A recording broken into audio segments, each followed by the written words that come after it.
You can continue your balloons thing. I will just do my thing. Okay. Boop. Announce it on the Discord. God, I can't wait until next Sunday too, because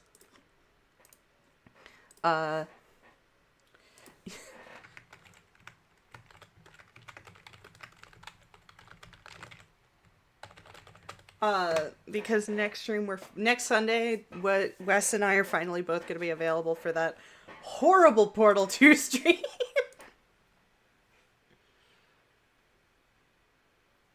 I was very early. Yeah, you were very, very early. Actually, I'll DM it to you, Woogie, actually.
God, that's so good. All right.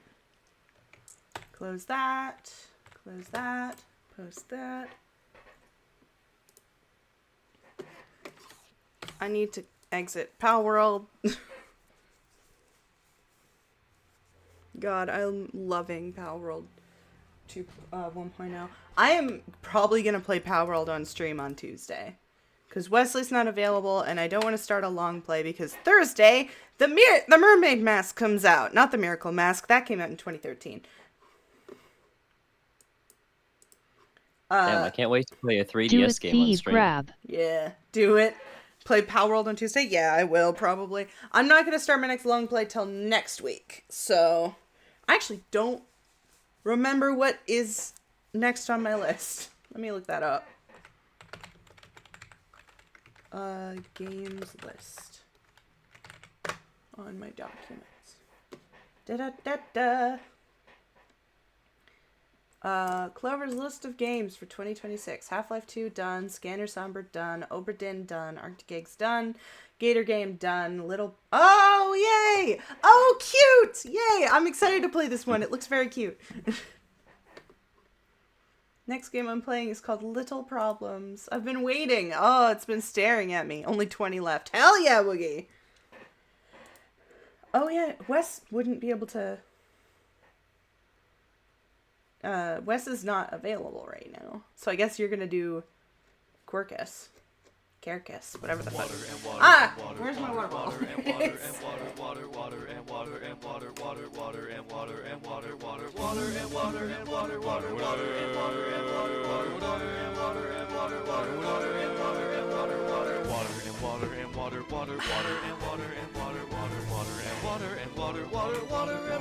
I know you're not going to do this, but I feel like a funny April Fool's Yes, bit. 80 times I've walked you, and 80 times you've screamed AHH in response. I like every time it happens. Watered asterisk. Every time it happens, Woogie, my brain just instinct. You know what sucks? That meme has been completely ruined because of a Pavlovian response I have now. I can't listen to that meme anywhere without immediately being like, "Oh, where's my water bottle?" Oh, that's funny. What was that about me doing an April Fool's? No, Devin doing an April Fool's. I wouldn't do it because it's not funny. But I thought the idea that if I wasn't available for an April Fool's stream everyone on the server could just take over and play like Spirit of Justice and pretend to be me and adore the game. Like last April Fool's when everyone pretended to be me on the server. I'll go here for a minute. Oh, that's unfortunate placement for Devin's avatar. Hello, I'm Clover. Howdy, howdy, howdy. Hi, I'm Clover. Howdy, howdy, howdy. Aha, aha. Gimme that. God, I want to watch that movie again. Fuck. I have been watching so many Pixar shorts from like old ass Pixar movies. Like, I've been watching, what was the most recent one? Oh my god, my fan's not on. No wonder it's so warm in here. Give me a second.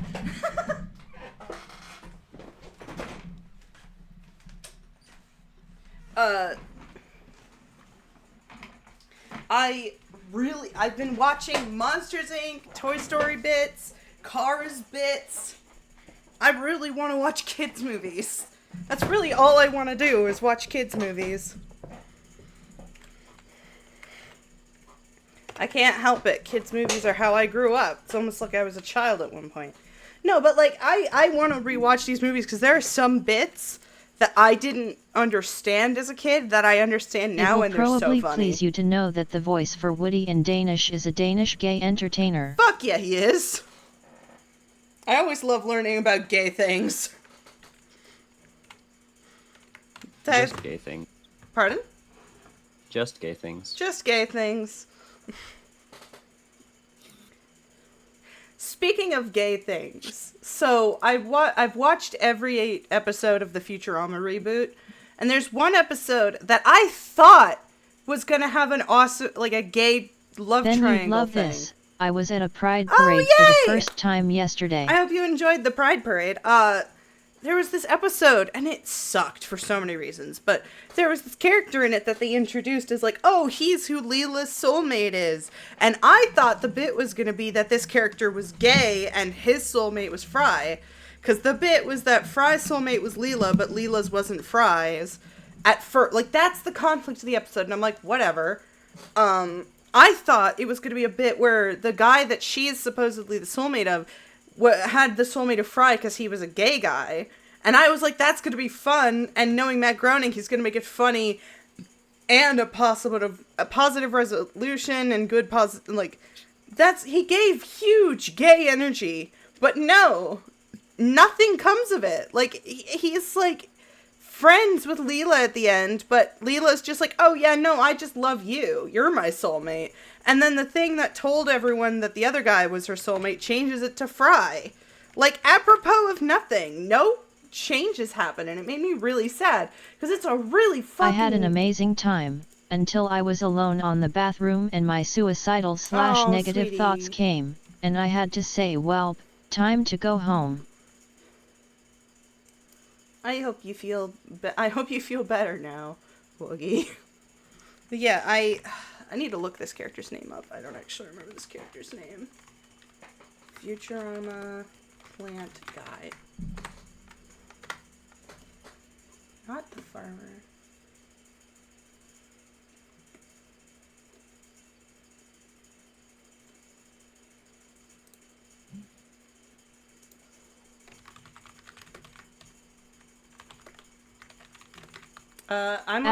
I was in a foul mood until I booted up Pal World some hours ago.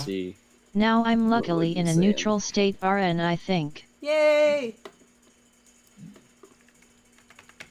I'm glad. Pal World makes everyone happy.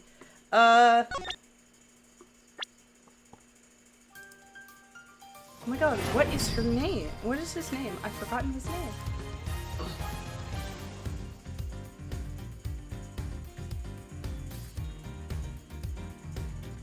Oh my god, now I have to look it up.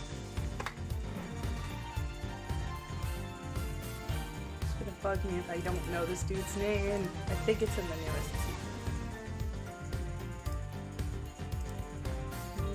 This dude.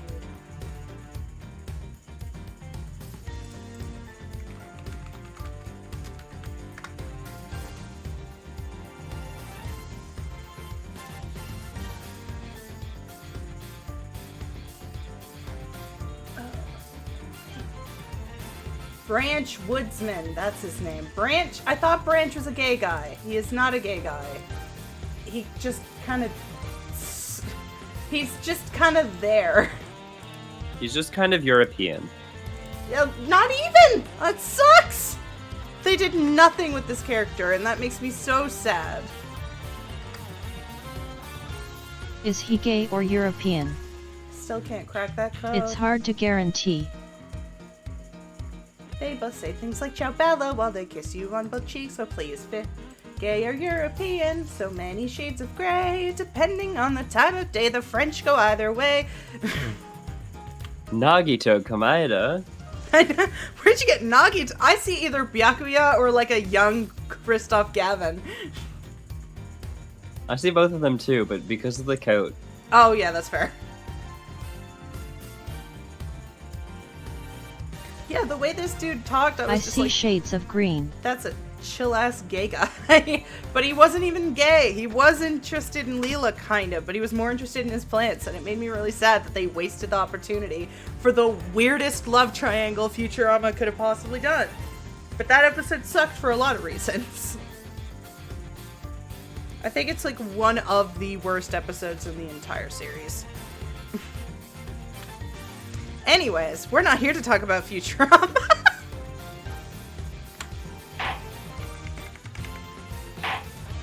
Hi, Callisto. Yatagaras. Alrighty.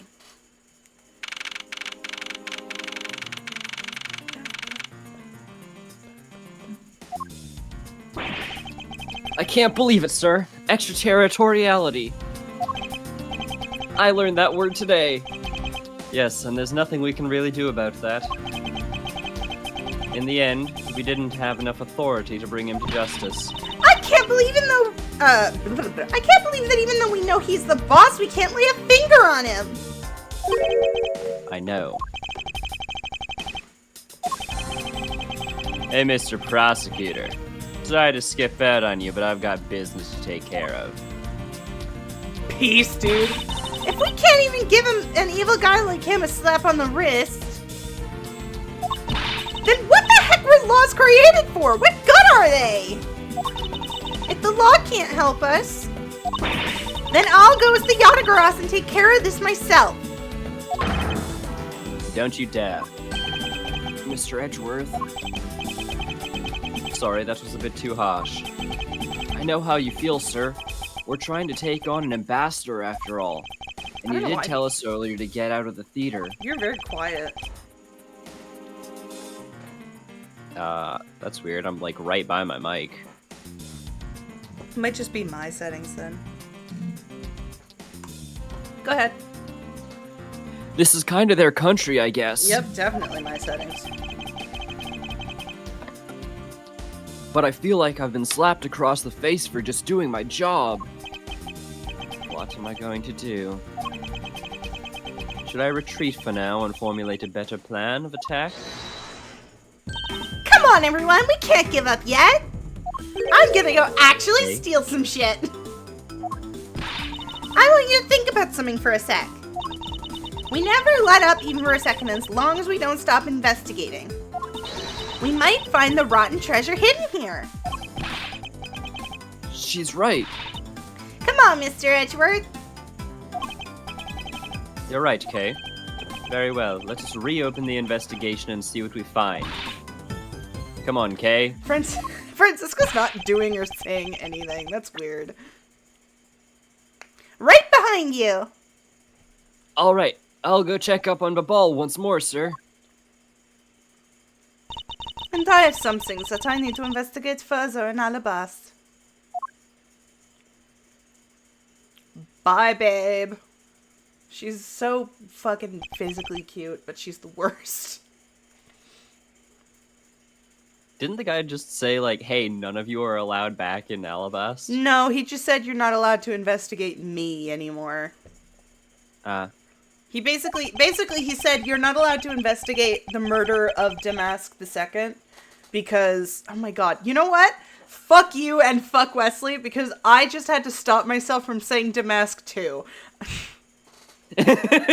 Anyways, Damask, he basically said, yeah, I confess to my murdering Damask II, but only in self-defense, and you can't prove otherwise, and now the investigation is closed because I said so, but he can't really stop you from investigating an Alabast if it's not related to the murder.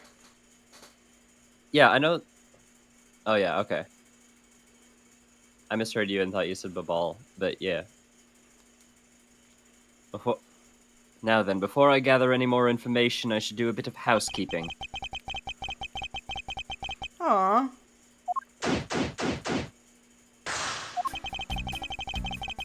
Ambassador Alba seemed agitated over something. I wonder why. There are two special circumstances that surround the ambassador. First, the embassy itself has extraterritorial rights. If something happens on Alabastian soil, we are unable to legally prosecute him. Cool, sounds like embassies are the perfect place to steal whatever you want. And Murder Damask too run a smuggling operation and make counterfeit bills, apparently. But I thought all the counterfeiting was done by Mr. Cochin and Babal. Yes, he apparently used the embassy's coupon printing press to do it.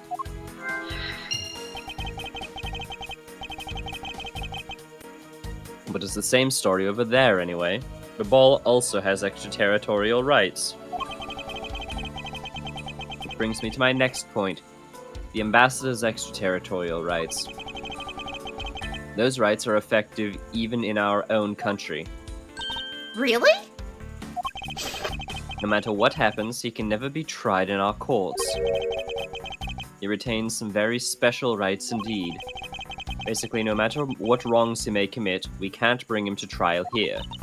So I guess we really don't stand a chance, do we?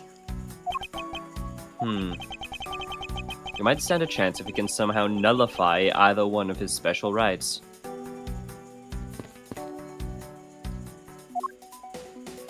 Yeah? Nope. Essentially, if you, Oh, I do have stuff to put together here. I don't know why I'm explaining what Edgeworth just said, but essentially, if you can either make him not an ambassador or make the murder have not happened in Alabast or Babal, then he can go to prison for the murder of Damask II.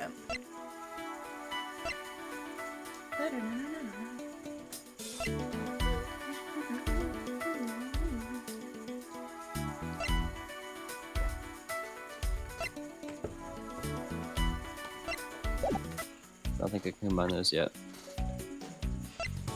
What's up with that picture?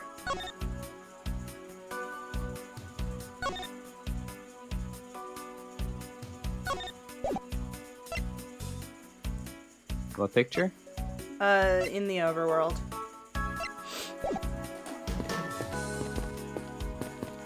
That was there before, wasn't it? You walked past the one I meant. It's the backdrop they used in the Steel Samurai stage show today. I love the climax of that show. Steel Samurai Sushi Slash! That's the first time I'd seen that special move. But well, the Gem and Ninja stage show climax was much better, of course. Oh, is that a fact? That scene where he sang for Princess Masola and gave her those hair sticks? I could totally feel the love there in my heart. Perhaps the Gem and Ninja is more popular with female audiences.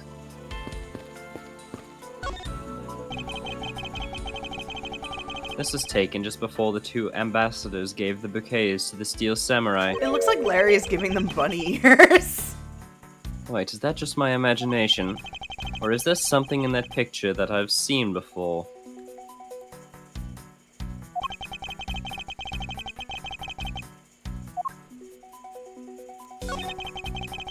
It appears to be a bouquet of Persian cyclamens and roses. Wow, you even know the exact species? I never would have figured for an expert on flowers. It's all because of those flowers that old lady sends me every month. Just look at me. I sound like some sort of botanist. So, what exactly is this yellow flower here? That one? I'm not sure. What? You don't know?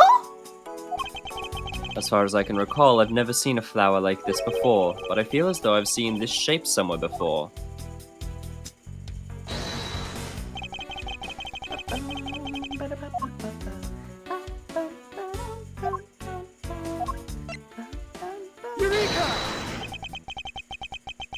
Babal's national symbol is the butterfly, and Alabast's is the flower.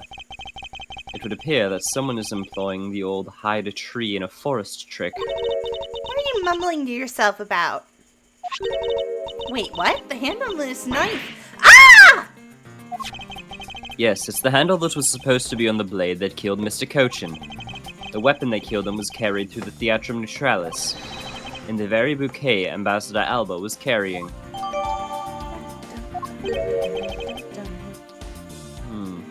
The flower motif. Looks like one of the flower petals is missing.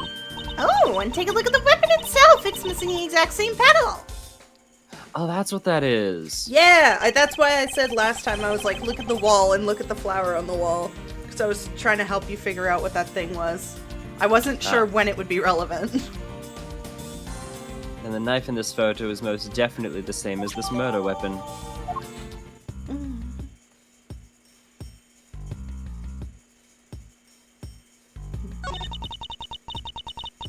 I can't believe he was pretending to be a harmless old grandpa. Talk about deceptive. I don't suppose anyone expected him to change that drastically. I bet he's thinking of some evil behind that cheery smile. Okay, please try to remain calm and focused here and now. And that doesn't look like a smile, he looks somewhat constipated. Yeah, I was gonna say, yeah, you're right. Sorry I got all worked up there. Well, the only way we're gonna be able to steal the truth is if we keep on investigating.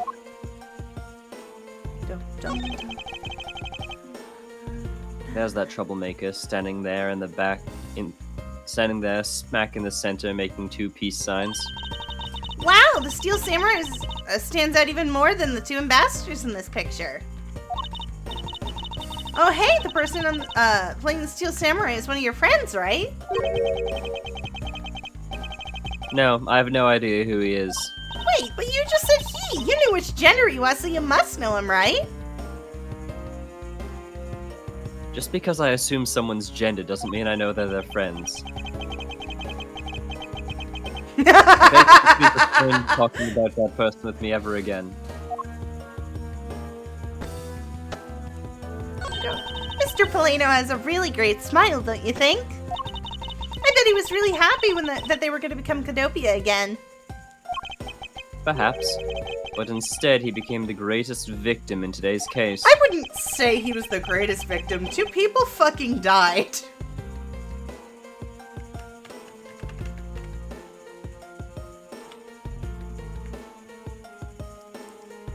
An ambassador like him who is always thinking of his country is really to be admired.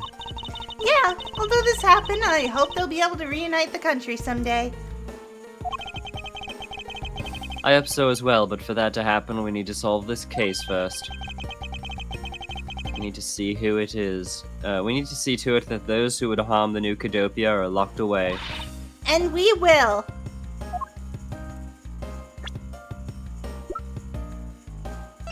Just gonna speculate for a little while. Okay. Oh, his face changed.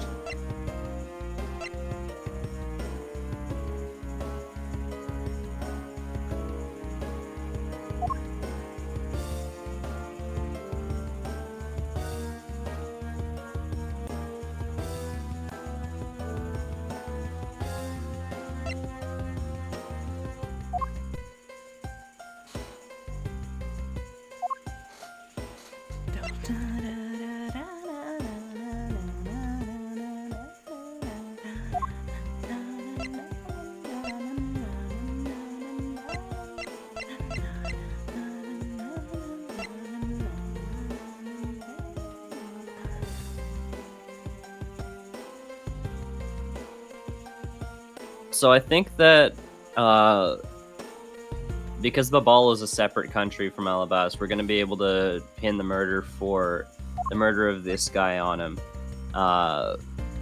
Saying as like he brought the knife over and it was like in his bouquet of flowers. So that would void the extraterritorial rights of like, oh, he can't be tried when he's in this country, but maybe he can be tried in Babal. It's possible, yeah.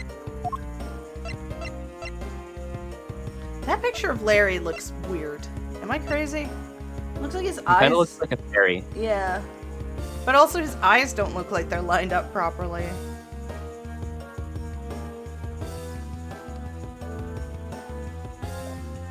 It might be because the portrait is a bit off-center. Maybe.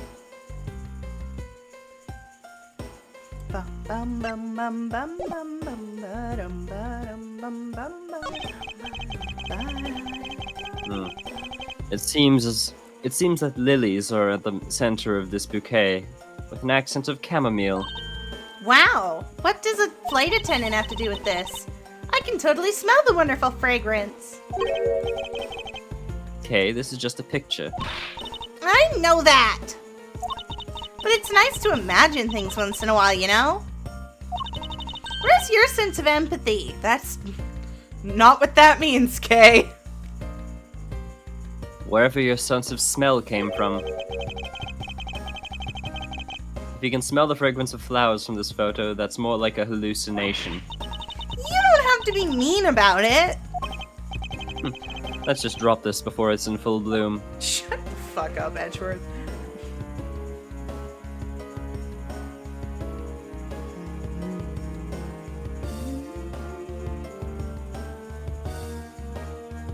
Yeah, I'm thinking that was the only thing we really needed to investigate there.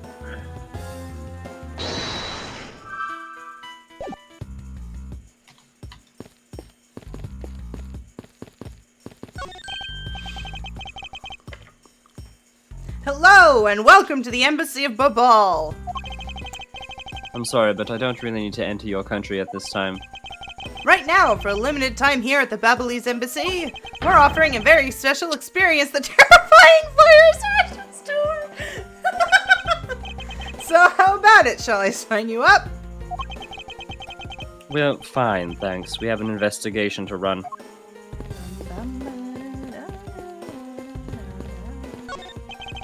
On the orders of Ambassador Alba, no one is allowed into Alabast except that scary woman with the whip. But I thought a lady with a whip just passed through here not long ago. She is from Interpol and had the proper paperwork. So while I was reluctant, I had to let her in.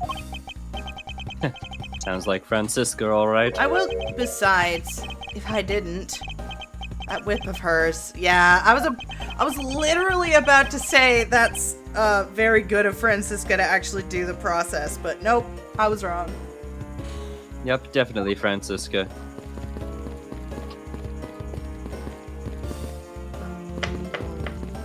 Hey, everyone. These Thank you. flowers You were have sent to by drink Global water. Studios.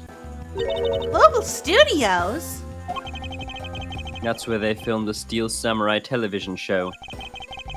They've been producing hit after hit recently, so the studio is being remodeled. Oh, I read about that in the papers the other day. That mascot of theirs is also getting a facelift too, right? What's its name? You mean Miss Monkey? Yeah, I thought it was something like that. You really have a great memory. Ha, never underestimate my powers of recollection. Nope, I'll just underestimate your ability to speak. I almost said spell. God damn it. We've come too far to give up. We must expose as Ambassador Alba's misdeeds, Mr. Edgeworth. Yes, of course. And we've got to find a way to steal the truth and get it out of here for my father's sake. Yes, and we will. The reason for Ambassador Alba's nervousness must still be here somewhere. Furthermore, I need to pin down exactly what happened here.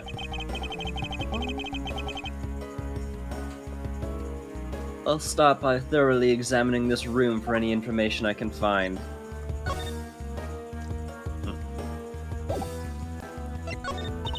Mr. Edgeworth, if you don't pay attention, Ambassador Alba's gonna get away. Yes, I know. Now hurry up and do that swing thing you always do. What? I have no idea what you're talking about. What? You don't? Oh, come on, you know what I'm talking about. That thing you do. What is she talking about? Where I changed the sound of the music to be a swing rhythm. Are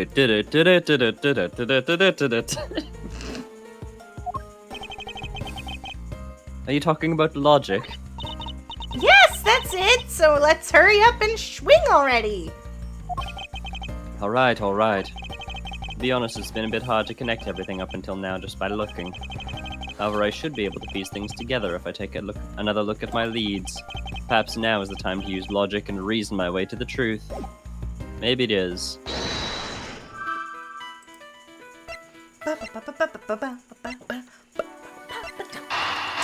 Fucking love the logic thing. Oh. He doesn't care if we investigate the renovations.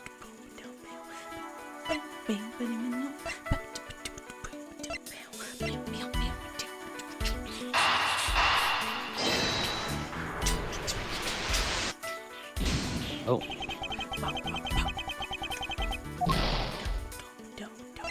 Sorry, I'm not helping.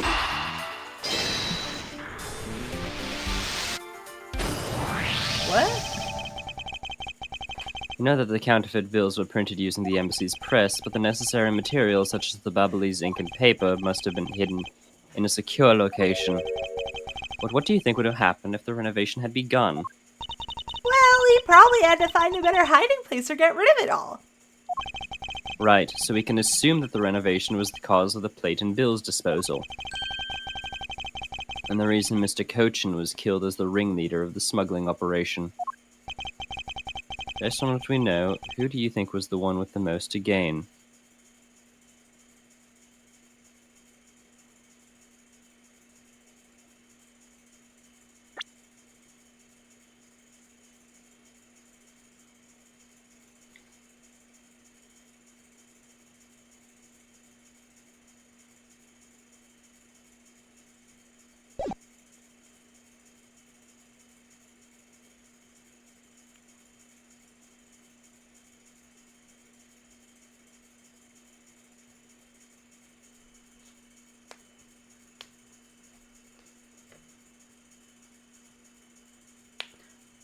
I was about to say, how we've been live for 30 minutes already, and then I remembered we started early.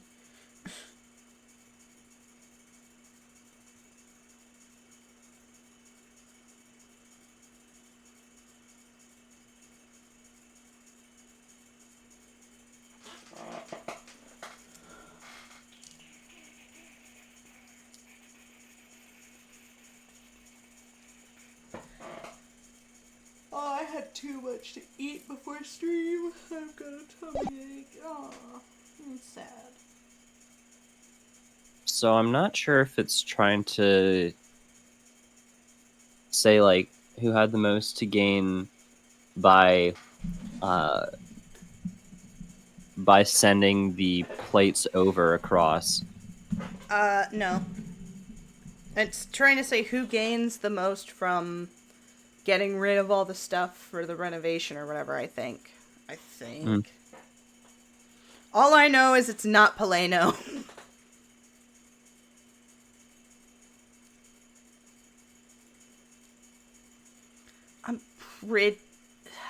I don't know, but I'm pretty sure it's Alba. I'm pretty sure it's Manny. Oh, okay.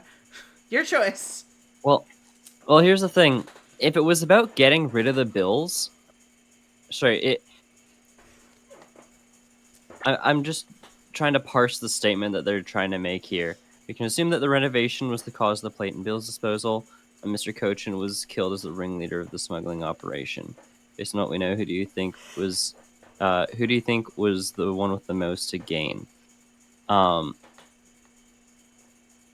they're talking about we're connecting the renovation with the smuggling operation, and it's like, okay, well, we had to swap this over.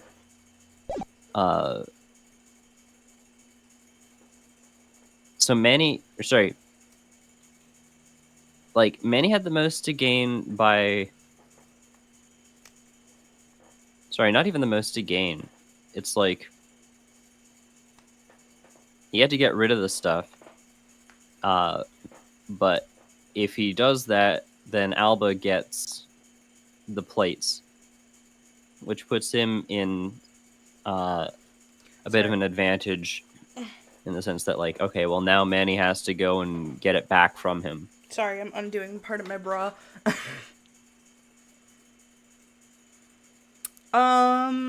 I kind of follow your logic. Just worded very unclearly. Yeah. But yeah, Alba does gain the most from this situation. From now he has the plates, and now, now he has the plates, and it's hidden. And also the other part of, like, oh, Manny died, so, like, it's the one person who's been erasing all evidence of the smuggling operation from both embassies. The co-conspirator who's mopping up, Ambassador Alba. Ambassador Alba had a very strong motive to kill Manny Cochin.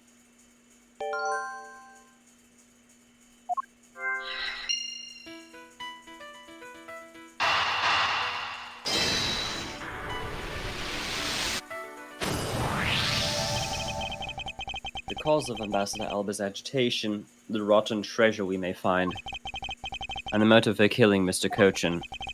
Miss Yu said it herself that she didn't kill anyone tonight. If we take her words at face value, then the reason for Ambassador's nervousness can only be one thing.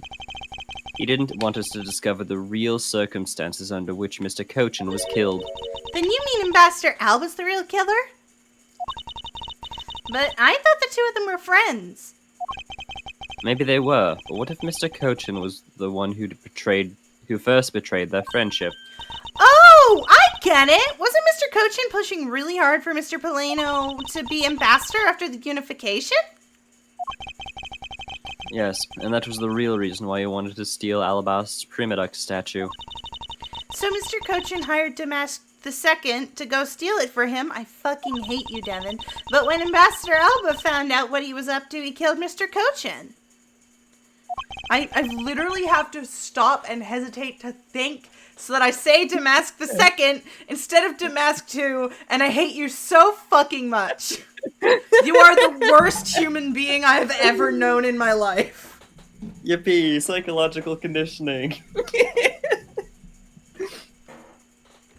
It's definitely a possibility at this point. Those two really were thinking of no one but themselves. But the question now is, how did he do it? Ambassador Alba was an Alabast. But Mr. Cochin's body was discovered in Babal, right? Right, and that is what we must solve next. I believe we now understand why Ambassador Alba was so nervous and agitated. Excuse me. It must have something to do with where Mr. Cochin was killed, a place where the Alabastian ambassador was likely to meet the Babalese Mr. Cochin.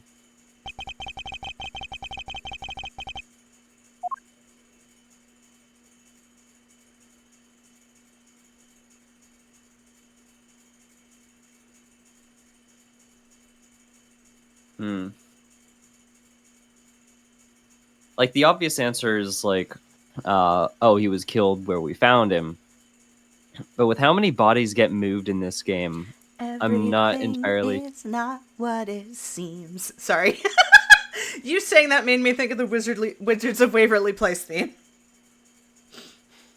Everything is not what it seems. Exactly, yeah.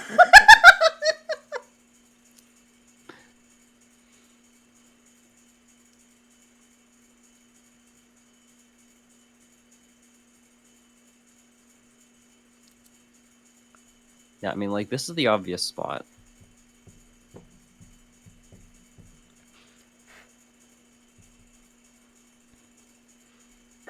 I'll grant you. I'm actually pretty certain you're right that every previous corpse has been moved in some capacity.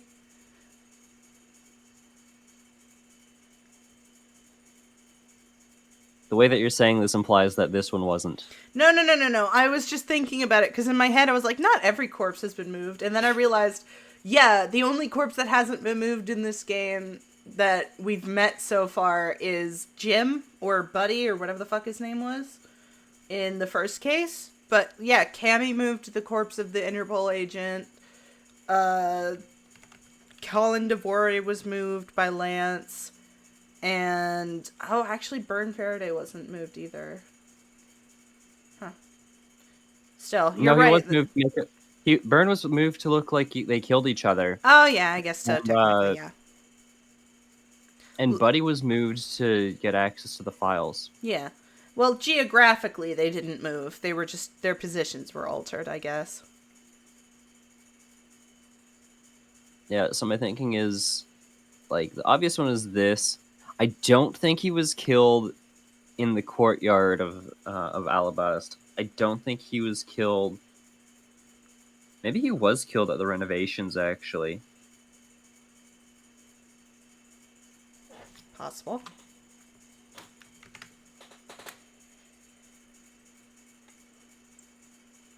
Everything is not what it seems. Now that's stuck in my fucking head. I'm gonna look that up so I can listen to it after this.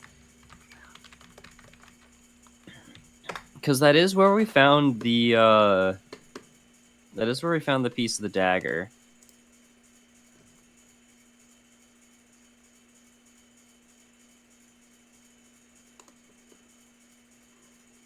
My god, I forgot that's what Selena Gomez used to look like. I'm gonna be honest, I haven't actually looked at a picture of Selena Gomez since Wizards of Waverly Place. No, that's fair. She's very pretty. I'm gonna present the renovations. Okay. That's the only place that we haven't really thoroughly checked out. This area is rather suspicious, don't you think? You really think so? Because I don't see anything odd about it at all. I guess it's not related after all. Mr. Edgeworth? If you keep doing that, Ambassador Alba's gonna get away. Come on, let's see if we can't get a hold of that treasure known as the truth. Agreed. Let's see what we can find. Alright. Take that! No. Selena That's Gomez also is not. also one of the few people who kept her career going positively after parting with Disney. That's true. I hate 13 Reasons Why, but I really like the song she wrote for 13 Reasons Why. Which is called Back to You. Took it like a shot that Was she in that? with the cold evening. No, I think she just wrote the song for it. I don't think she was in 13 Reasons Why. I can check.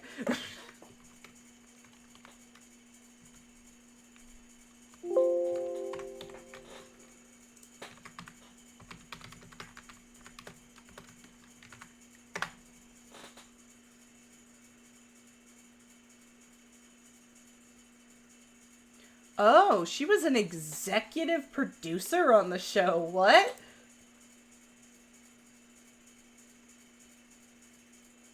Ew. Oh, Selena. Ew, she executive produced on one of the worst shows of all time. I just thought it was mid. Oh, everyone fucking hates 13 Reasons Why. Which show? 13 Reasons Why, Woogie. Such a bad show. Oh, I just remember thinking, all right, this is a thing, this is mediocre, and then like all of my friends who are more political than I am were like, oh, this is really bad because of like political reasons, and I'm like, all right, I'm distancing myself from this. It's not even political reasons. It, what's the word I'm looking for? It displays suicide as a good thing, basically. It basically, 13 Reasons Why as a show basically glamorized suicide and actually caused a lot of depressed children to think suicide was a good idea. A show that initially was presented to be the opposite. That's why everyone hates 13 Reasons, is because it really, really, really didn't know how to handle the talk on mental health.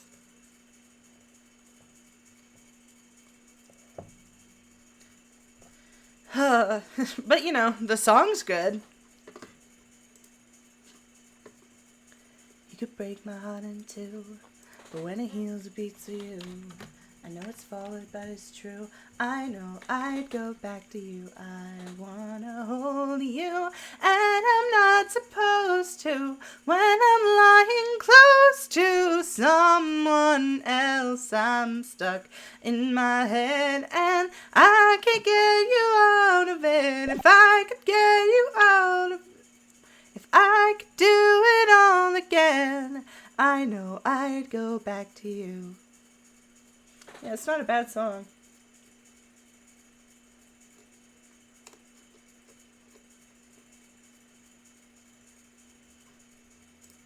Apparently someone named Elijah Graham did a cover of it.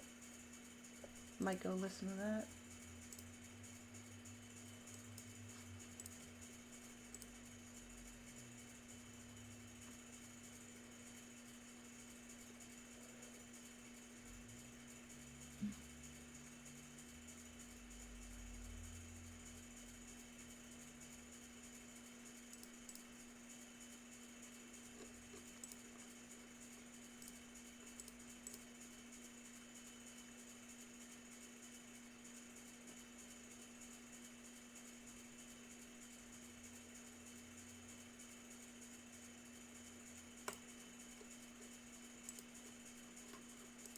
Anyways, yeah. Stop. Sorry. I almost started playing the Wizards of Waverly Place theme on stream. I'm pretty sure that would get me a copyright strike or a muted VOD. One of the two. I'm not interested in either. WTF happened? I mean, we're not exactly talking right now. I know. I'm surprised you haven't I thought said an elevator arrived to our floor XD. Wiggy. We need to turn our thinking around. Devin, I'm gonna fucking spoil the ending for you if you ever say that again. I hate that phrase so much, and you are already on thin ice with the whole Damask 2 thing. I will tell you the ending if you do that ever again. What? Selena Gomez character dies. Yeah, Selena dies in this game. Wait, what the fuck is the answer then? Legit, because I thought... But they've... Oh, I thought you said the Neutralis already. What?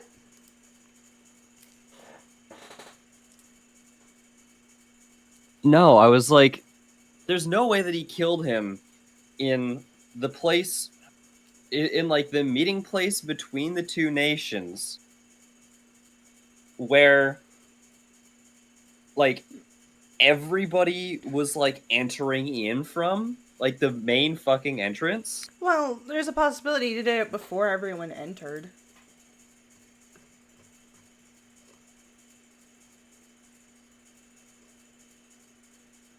Yeah, and then he'd have to carry the body up, like, 3 flights of stairs. Yeah, Callisto might have been there early. Remember, he's not alone doing this. I'm not saying it's easy, I'm just saying someone else was there. The only place that makes sense is here at Theatrum Neutralis. What? Here? The Goodwill event was being held here today, correct? So the only place that the both of them could have been is here. But if that's the case, then everything changes. This theater isn't actually Alabastian land.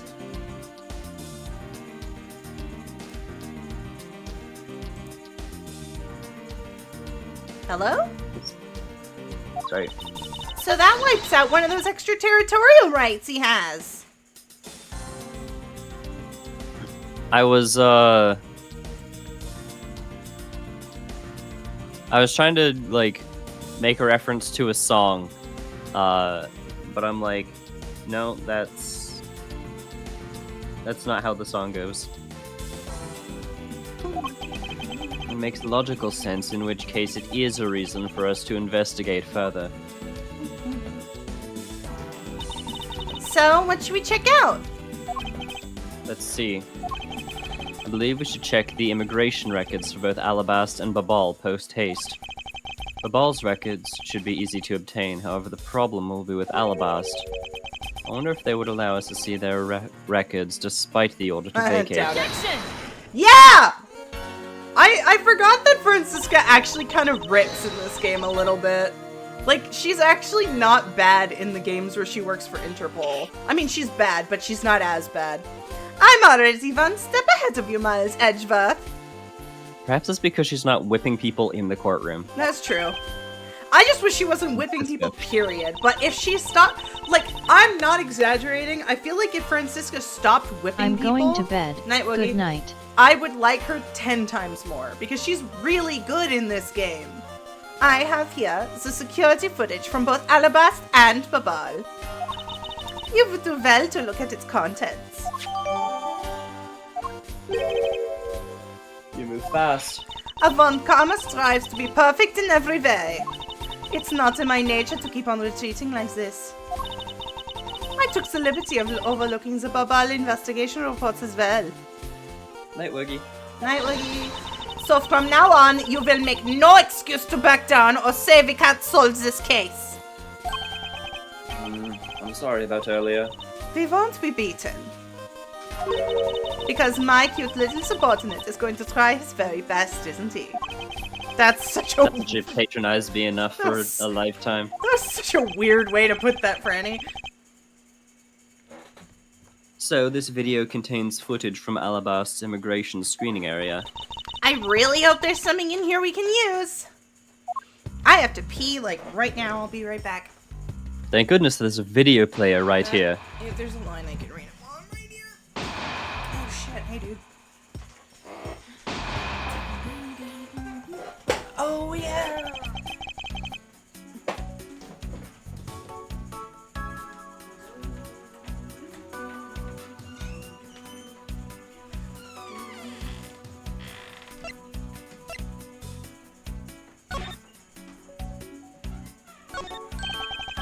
Doesn't something about this lump's shape strike you as odd?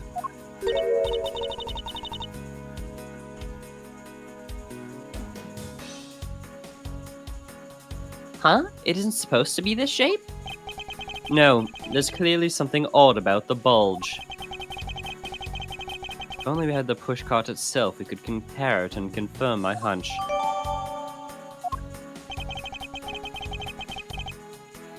Next, let us check the footage from a ball security camera. I hope it shows us something good.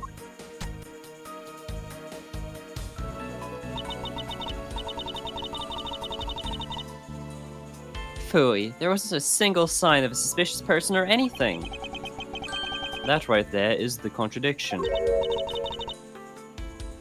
Huh? Did I miss something? You didn't miss anything, because there was nothing to miss. However, what is missing is the image of Mr. Cochin entering his own country. But wasn't his body found in Babal? It would appear that the true face of our final puzzle has finally revealed itself.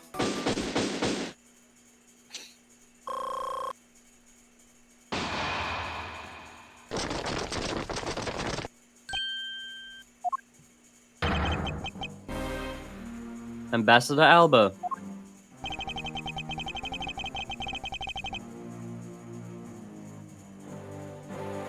I thought I had asked you and your group to vacate the premises, Mr. Edgeworth. Actually, I thought I should let you know that this theater sits on my country's soil. You've had your fun. I've enjoyed our little game. I dare say that you've even achieved a new high score. However, once you recorded a score, that game can never be replayed again. Do you understand what I'm saying to you? Your game is done, and it's game over. No. Objection! Where do you think you are going at this time of night? After admitting to my crime, I was overcome with regret. So I'm heading to the airport now to return home. I'm afraid I can't let you do that. There are still too many issues we need to discuss with you. You can't stop me, Mr. Edgeworth, and you know it!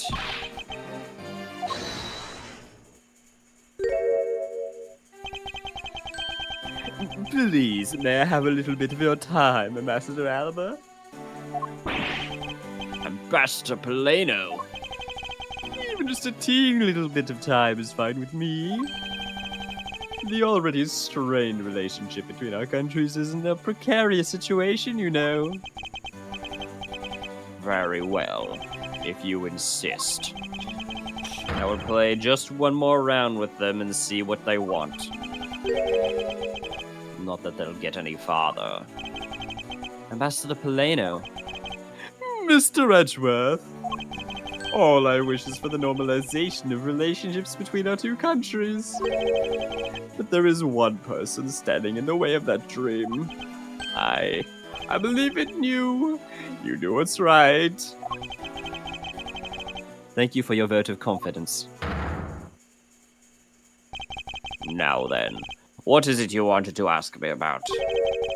I do have a flight to catch after all. So I'm afraid I'm going to have to limit you to just one question.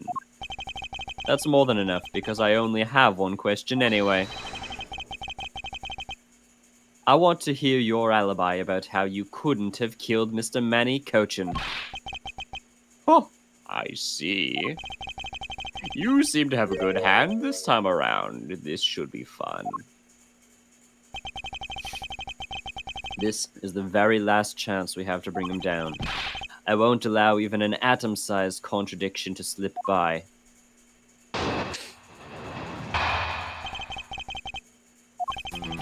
Frankly, I still don't understand why I'm being placed under suspicion here. Under your hypothetical scenario, Mr. Cochin and I were fellow smugglers.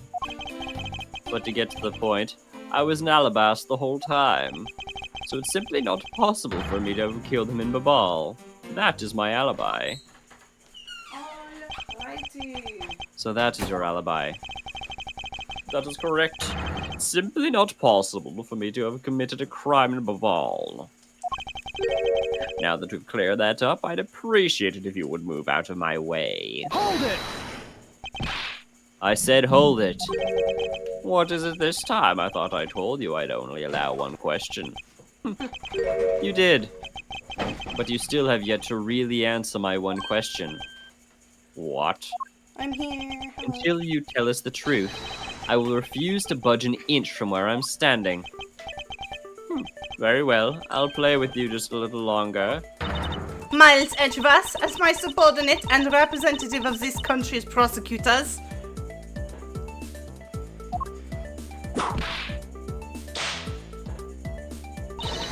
You are forbidden to lose. Of course, that's something I've understood from the start. This guy's the one who ordered my father killed, isn't he? Yes, I believe so.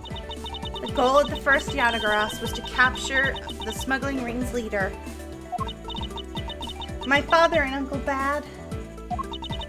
Their legacy will live on through me! So that's why we just gotta catch him, okay? Hey, everyone. We will, I You promise. have to drink water. Now, Ambassador Alba, let's have out the truth now, shall we? No matter how many times you ask, my answer remains the same.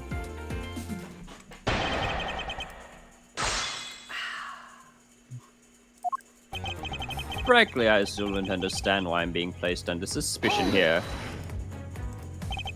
Being the leader of a smuggling ring while taking on the duties of ambassadorship.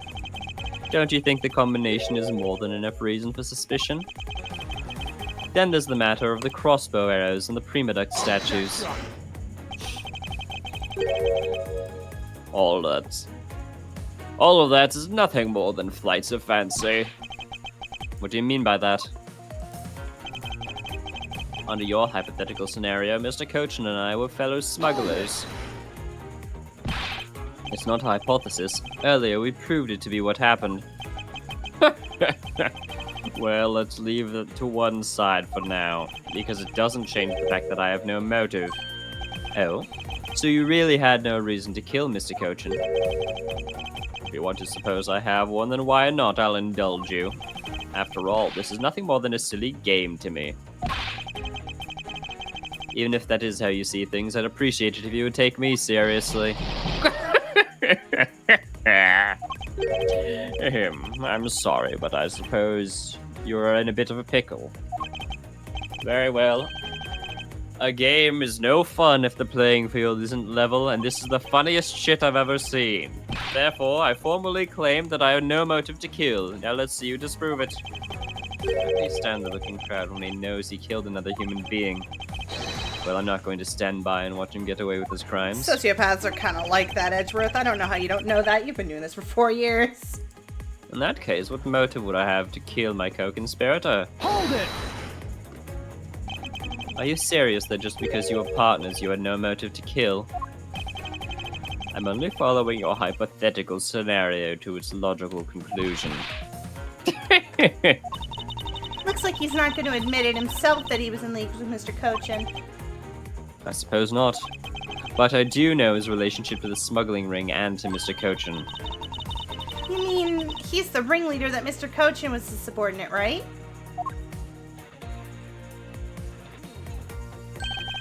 Correct, but I know more than just that. Miss Von Karma, I'm sure you remember the safe in Mr. Cochin's office, correct? Yes, the safe had 2 compartments to it, didn't it? Yes, and why do you think those stolen goods were being stored in Mr. Cochin's office? Could it be because he was trying to cheat Ambassador Alba behind his back? So Mr. Cochin couldn't turn the goods over, but decided to keep them for himself. I suppose that's possible. Seems to me that both men were only concerned with their own wealth and well-being. Then that means maybe they didn't have a trusting relationship after all. What Ambassador Alba had to gain, I believe that's his motive for killing Mr. Cochin. What are you whispering about? What are you people whispering about amongst yourselves over there? I'm sorry to have kept you waiting. Now then, let's continue with your testimony. But to get to the point, I was in Alabas the whole time. Hold it! And what exactly did you do while you were in Alabast? I had a meeting with the Steel Samurai, and then I arranged a few files. Around that time, the thief who was sneaking in took me by surprise. Are you saying that it was the Master Second that made the first move? Yes, and it was after I was attacked that I hit him on the head with the Primadux statue. Unfortunately, he died from the blow, but it was an act of justified self-defense. Objection! Calling it that doesn't cover up what you really did. Cover up? No, my boy. I'm not covering up anything. I'm telling the truth.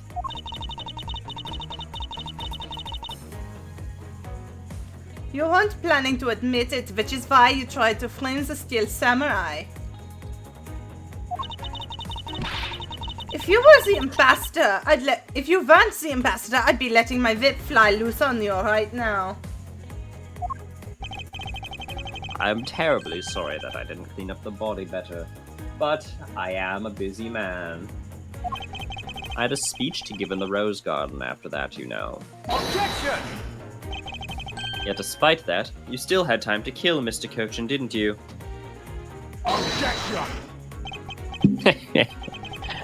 Man is evil, and I'm sure you're familiar with the facts, but Mr. Cochin was killed in Babal while I was all the way in Alabast. So it's not possible for me to kill them in Babal. That is my alibi. Hold it! You insist that it's not possible for you to have killed Mr. Cochin in Babal. And you are correct. Oh, I thought you would put up a bit more of a fight. But you must concede to me. The only thing I'm conceding is that it's not possible for you to kill him in Babal. I'm not conceding that your alibi is the truth. Oh, I see. However, no matter how you try, know that you can't crush my alibi. You would be wise not to underestimate the prosecutor of this country. We'll see about that. So Mr. Cochin was a friend of Ambassador Alba. If that's true, why'd the ambassador kill him? It's not like the case of my father where he ordered someone to do it. The problem we have here is that we don't know exactly what the relationship was. Indeed, if they had complete trust in each other, then there's no motive for murder. However, both men were very selfish, and I believe that is from where his motive arose.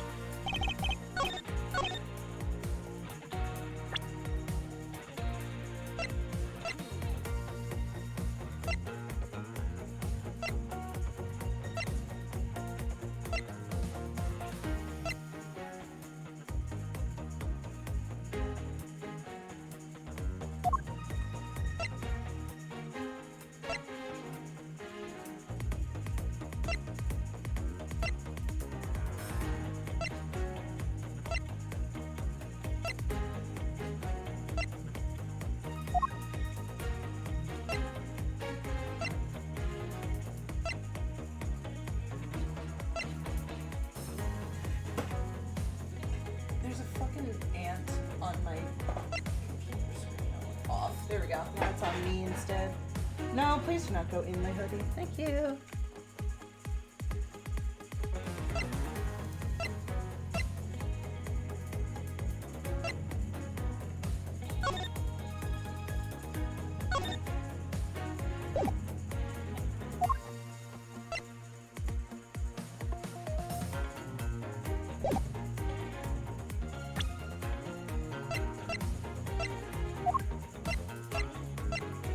Objection!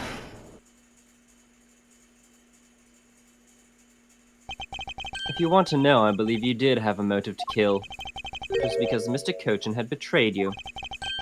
But you had your own reason too. Namely, you wanted to pin the smuggling all on him. Evil begets evil, and because you were trying to test each other, it turned into this mess. Objection! I don't believe this. You have a bad penchant. You have a bad penchant for telling tall tales, Mr. Prosecutor. And if you're not, then I suppose you have some proof to support your argument. I never use guesses in moving my cases forward. It has been proven that this note was written by Mr. Cochin's hand. Shall we take a look at it? The content of the note is a request calling for the theft of the Alabast's Primaduct statue. By killing him and pushing all of the guilt for the smuggling onto him, you walk away spotless. I believe you understand what I'm driving at. You had more than a few reasons to kill him. Are you finished with your hypothesizing? Excuse me. Let's suppose I did have a motive. Even so, a motive or a thought alone can't kill. Isn't that right? I didn't expect him to resort to playing the semantics game with me. It appears that this is where the real battle will begin. Now then, if you'll excuse me... Wait, what? I told you at the very beginning, didn't I? You only get one question. Ambassador Alba, if you could please just give it a bit more time. It doesn't matter what kind of man Manny was. He was my subordinate. Which is why I would like for us to figure out the real cause of his death. Pelena's the best. That is something for Babal to figure out, and something of which I have no relation to. Now he's even turning down a request from Ambassador Peleno. I'm very sorry, but it seems now even my deaf voice falls on deaf ears. There's no need for you to apologize, Ambassador Peleno. We must find some way to stop him from leaving. It seems there are no further objections. In that case, please allow me to return home.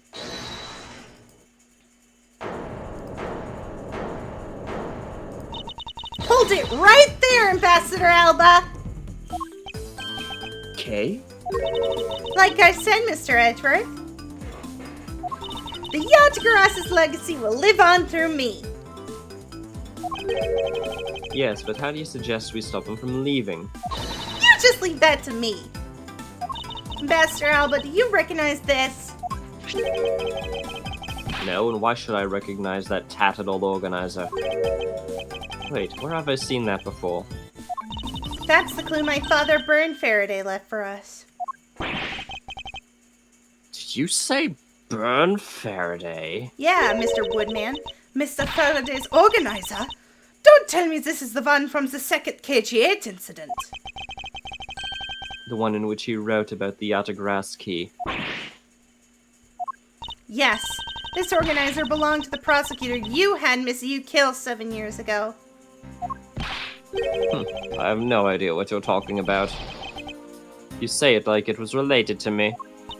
Inside this organizer, he wrote up every detail of every evil thing you did. What an amusing little girl you are, but that sort of trickery won't work on me. If you won't believe me, then take a look at this. And what is that toy there? Kay's the best. That's... This thievery device was used by the Yatagara, or rather by my father. 7 years ago, when he used this, when he snuck into the embassy. What? These two pieces of evidence that hold information the Yatagara dug up on you. If you go home now, I won't hesitate to send it all to Alabast right behind you. Little girl, get to the point. I want you to go up against Mr. Edgeworth one more time. If you win, then I'll hand over these two pieces of evidence. Yatagras, ever the thorn on my side. Hey, does that organizer really contain any information on his dirty dealings? It's nothing case-breaking, really. Ah, then it was just a bluff. Even if it was, we still can't let him get the info on my father and Uncle Badgoat found go to waste. Plus, just the existence of Little Thief is troublesome enough for him. Those two pieces aren't the keepsakes of your father. It's okay. I believe in Mr. Edgeworth. He'll come out on top in the end. Okay. When the going gets tough, someone's got to be there to put the wind back in your sails. After all this time, you're still quite the feisty one. I applaud your powerful nature.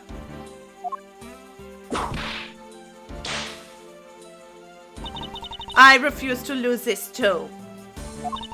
Ambassador Alba, you won't be returning home until you give us further testimony.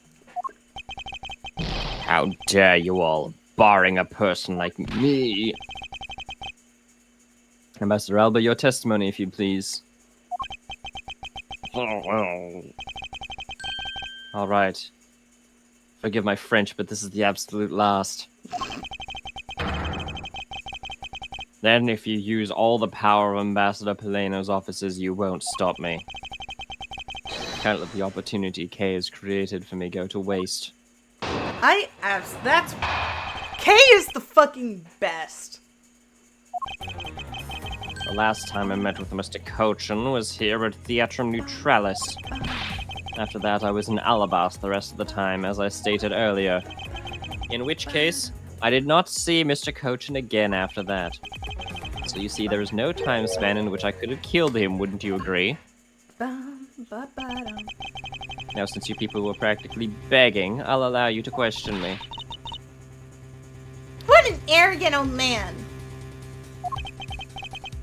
Yes, but no matter, we can't allow this chance to escape us. I will warn you, though, you've reached the end of my patience. This is my time and with any inane questions, and you will be punished. So any needless pressing or presenting will hurt our case. In that case, the only thing you can do is present the correct evidence, understood? Of course, I don't intend to let him intimidate me. I know Mr. Cochin was killed before he returned to Babal. In which case, there is only one statement in which I need to present evidence. This dude's eyes. This douchebag.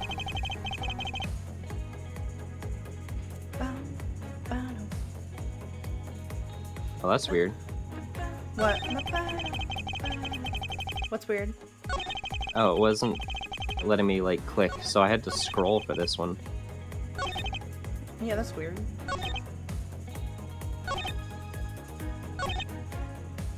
Oh, did you game over at some point? Oh, your HP is back. Oh, no, you finished the investigation, which heals you. Never mind. Yeah.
Brand.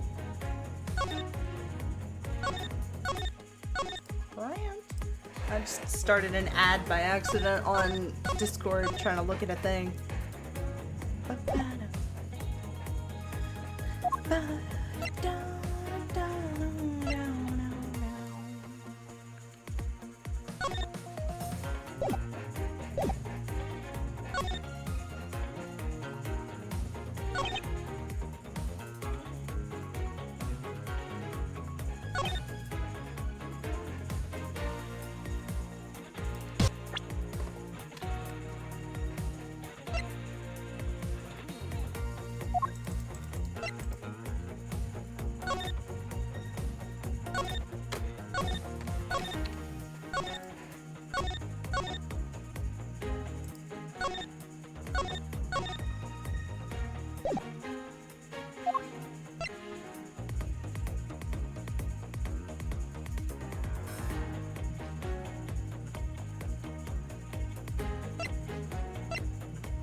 Objection! I'd like you to take a look at this picture. It's a rather nice picture, isn't it? It was to commemorate the restoration of relations between our nations. Oh, it's commemorative, all right. One that captures the proof I need to show you that it was you who committed the murder. Come again. This is the knife that killed Mr. Cochin. I see you recognize it as well as you should, for it was you who brought it to the theater. You hid it amongst the flowers you were to give to the Steel Samurai, meaning that you killed Mr. Cochin here at the theater.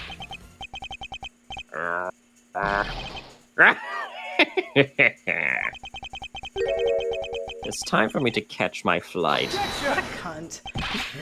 We're not through yet. Objection! It's game over for you, Mr. Edgeworth, but thank you for the entertainment.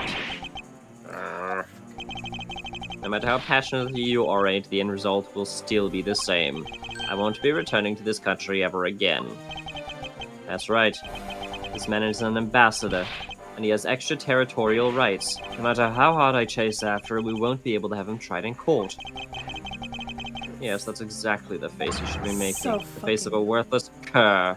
I couldn't remember why everyone hated this guy. And like at first I was like, oh, this guy's not such a bad character. And now I remember why no one fucking likes this guy. It's because he's not fun. Like, everyone else in the game is like, no, I didn't do it. No, what you're saying doesn't make sense. No, yada, yada, yada. They, like, fight back against you. And all Quirkus has said is, you can't touch me. Like, that's literally all he's done, and it's so annoying and boring and bad. Fucking hell. Now then, ladies and gentlemen, I must bid you farewell. Like, bye. The courts. Is there no one who can lay a finger on this man? Is this really the end? Not so fast! Fuck yes. Agent Lang. I will say this for him, though. He gives everyone, like, cool-ass moments. Sorry to keep you waiting, prosecutor. Get out of my way. The plane is scheduled to take off soon. Sorry, but you're not going anywhere, Mr. Alba. I'm through playing games with you people. You can't touch me. If you do, it would spark an international incident, Agent Lang. Sorry, but no, it wouldn't. What? Hey, Mr. Prosecutor. Good job holding the fort down here until I got back. So, Mr. Alba, the diplomatic immunity has just been revoked. Ah, his theme is so good. What do you mean, revoked? Spare me this nonsense and let me through. Not so fast! Lang's so good. Lang just says, before aiming for the throat, chew the neck shield off first. That makes no sense! What neck shield? Are you fighting a fucking reptile? Back in Lang Zhi's time, people wore plate armor. Yeah, fucking yes! Howdy. Interpol I've seen headquarters in the Metri Man Imperial smirking face. household of the Kingdom of Alabast. Took a while to get things rolling, but they finally moved on it. Yeah, we met Tree Man a while ago. I hate Tree Man. I'd like to be a tree. I'd like to be a tree. Dude, my fucking Facebook timeline has been infested by horses. The Imperial household? What have you done? You've been relieved of your duties as ambassador, Mr. Alba. What? What? Effective today. Tree Effective right powers now. activate. You have Mr. Prosecutor's videotape to thank for this. Lang is the best! The video that the Yatigaros protected? You can't be arrested simply because you're an ambassador. In that case, I thought I'd strip you of that title. You underestimated me, a descendant of the founder of detainment philosophy, Lang Zhi. 4,000 years of deeply entrenched connections and networks around the world have really paid off. Fuck, he's the best! It can't be. I don't believe this. My ambassadorship has been revoked. I'm going to cry. Looks like you're finally coming to grips with your new standing. Woohoo! Looks like he's turned docile again! He's probably in shock from the loss of his shield. His neck shield. What a shame. I had so wanted to use my whip on him. This can't be happening to me! I'm a hard-working, honest ambassador. Not so fast! New slouching, in his case. Do you really think you can still pull all this on us now? We've already ripped away the mask. 2. And seen you for who you really are, Mr. Alba. Fuck yourself, Devin. Why is he doing it again? Objection! This is my final form. I won't be stopped now. And he does it again! Oh, I hate it so much! He still intends to fight us.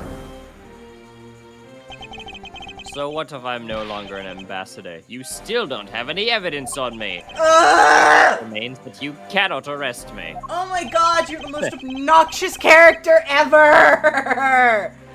I think he's fine. Like, again, though, like, now he actually could be arrested in Alabasta or whatever, and he's still like, oh, I'm fine, you don't have any proof, I'm not gonna fight you, I'm just gonna leave. Like, dude, try a little bit, like, ugh. It's fine, he's just in denial. No, it's not fine. I don't like it. The reason why I do is because I'm comparing him to the other... I shouldn't be, but I am comparing the Callisto-Kirkus relationship and, like, BBEG reveal, because it's obvious at this point, to the Dahlia Gatto BBEG reveal. Because Dahlia, like, the point is that she couldn't murder, and then when it's revealed, like, Gatto is still fighting tooth and nail. Maybe not to prove his innocence, but to prove that Phoenix is an idiot. And now it's just kind of like this dude who supposedly has been running this smuggling ring for ages, for years, many years, 7 years at the very least, probably longer, is just like, I'm not gonna fight you because yada yada yada, even as you take away all my rights, I'm not gonna fight you, and I'm gonna be a big asshole about it. It's like, dude, you have a brain, I know you do, you've been running this fucking operation for years. Stop being a coward and fucking fight me, you're so boring. The way I see it, it's like his power has gotten to his head where he still feels like he's untouchable, and he's like, he won't allow himself to see himself as any other way. And so he's still like posturing this way because he doesn't believe it yet.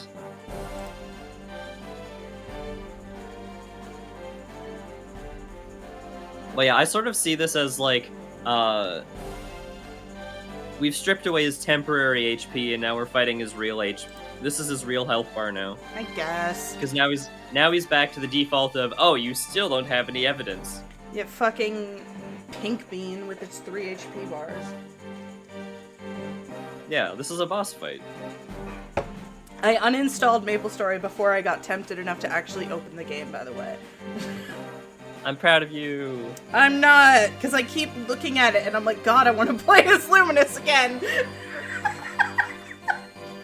I have to actively not do that because I can't sink any more hours into that game.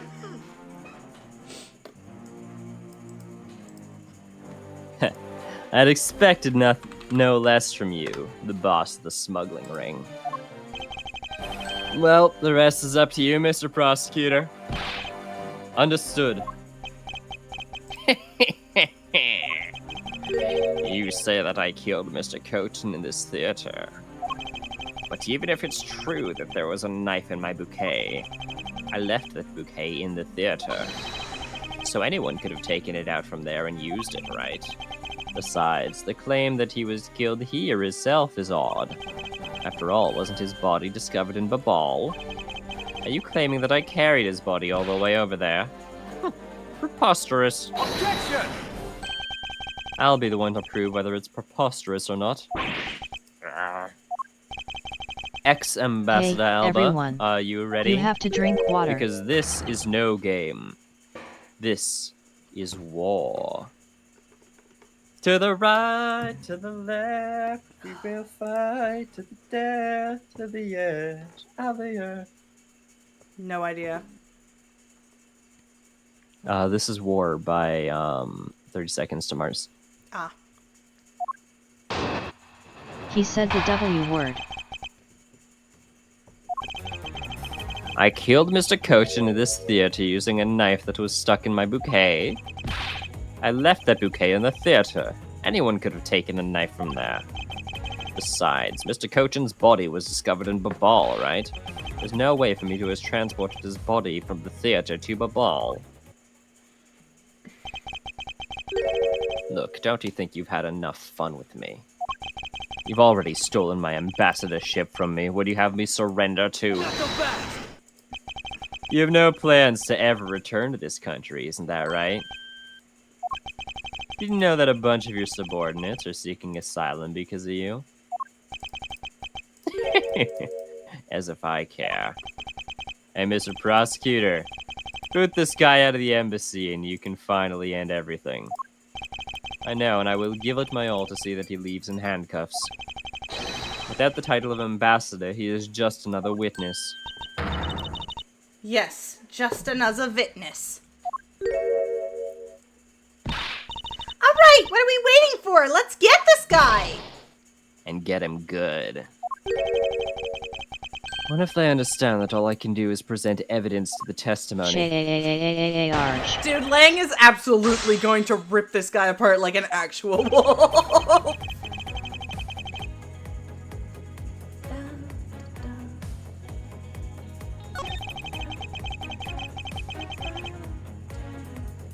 Hold it! Do you still wish to deny your actions? Do you still wish to deny your reality? And accuse me of murder? What? I'm not in denial. Even though he's not an ambassador anymore, he's still got that real bad attitude. I believe it's because he's no longer an ambassador that he can let himself speak freely. Well, if he's not holding anything back, then neither should I. Alba, you're a cunt. Wait, for the sake of this case, please refrain from what I think you're about to do. Too late.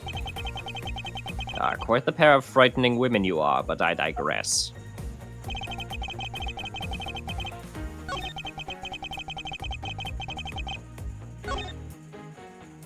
Hold it! Kay would absolutely cuss if you asked her to. Even if he was found in Babal, he was killed somewhere else. Stop bluffing, because you can't prove what you're claiming. If this was a court-martial in any country, you'd have already been removed from the room. Are you taunting us on purpose? Because I'd be happy to show you my claws. Hold it! Hold on, Agent Lang. Allow me to fight him my way with evidence. I was just joking. I'm not so easily ruffled by the likes of him. I love Lang. Too bad. I'm no longer an ambassador, but it could have been an international incident. Even if you have the will to threaten us with that mouth of yours, then perhaps you can use it to return the testimony. Very well. But to be fair, you should watch what you say as well. There's no way for me to have transported the body from the theater to Babal.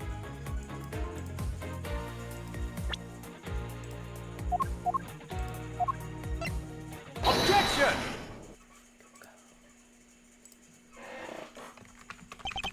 Actually, I do believe there's a way to transport the body out of the theater. Perhaps you should give this a look. What is that supposed to be? It's footage from a security camera that captured the state of the immigration area. Hi, Wes. Should I congratulate you on getting your hands on it? Wesley! Just letting you know that we're not the only ones watching your every movement. Wes, you want to jump back into this role? Wesley? Double check your mic settings. Oh no.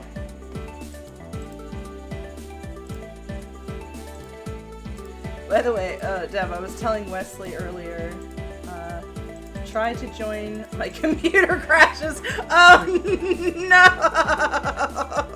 no! Thank you for the warning. Now, His if you could take a computer good is look at dying. this section here. This lump Oh, here hi, inside the Josh. pushcart. Do you know what's causing it? And glue. Should I? Because I don't. Josh, do you want to join us too? I'll let you voice In that Larry. case, allow me to enlighten you. Larry was the mastermind the whole time. I think Larry shows up again. I don't remember.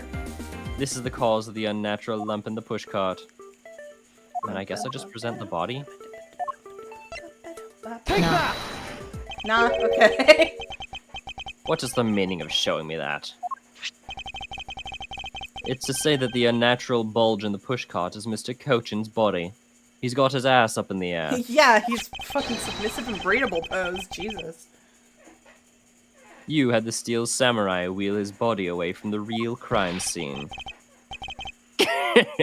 What a guess. But I wonder if you have any evidence to support it. Admit that for now it's but hypothesis, God. however.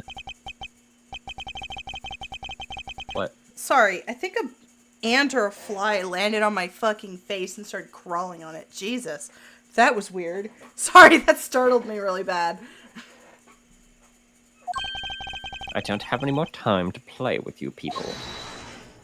Grimacing face. Sorry it took so long, Mr. Edgeworth, sir! What's with all the coincidental timing? Gummy? Detective Gumshoe, is that the Steel Samurai's pushcart? Yes, sir, I found it in the open-air stage area. So that's where you went. The detective spirit that Pops left with me. I thought I'd follow my gut and go with it, sir. Coincidental So, Mr. timing is Edgeworth, the is this name of worth the game anything in to the Ace case? Attorney. It's true, James. Laughing face. Yes, it might just play a major role in solving this case, Detective. Something isn't right.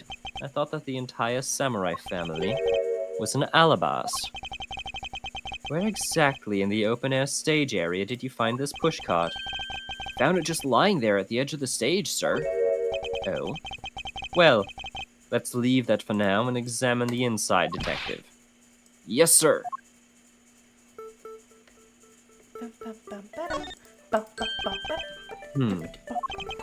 It's ketchup.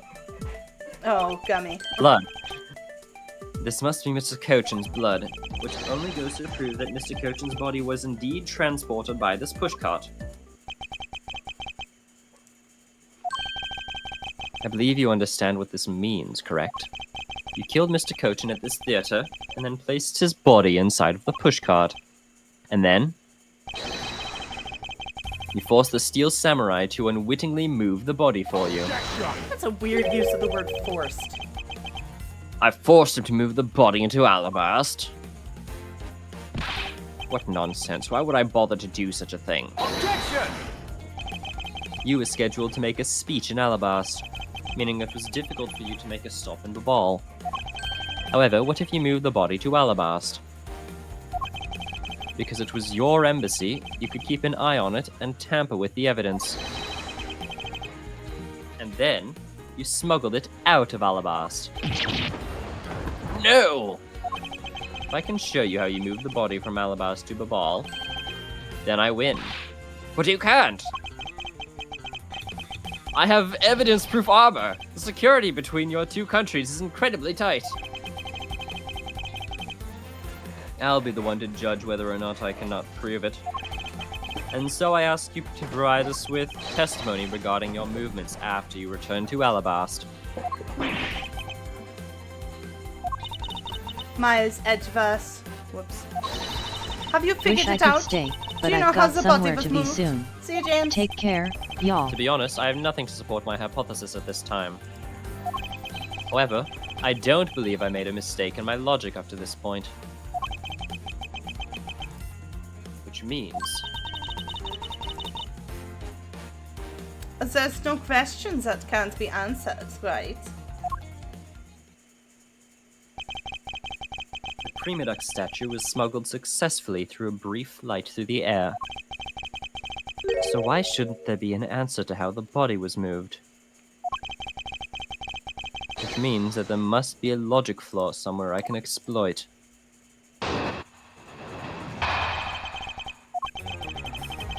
After I returned to Alabast, I had my picture taken with the Steel Samurai shaking hands. Then, just as I was about to start my speech, the Yatagarasu appeared. I feared for the national treasure, so I raced back to my office. Is that all? Yes, that's all. Objection!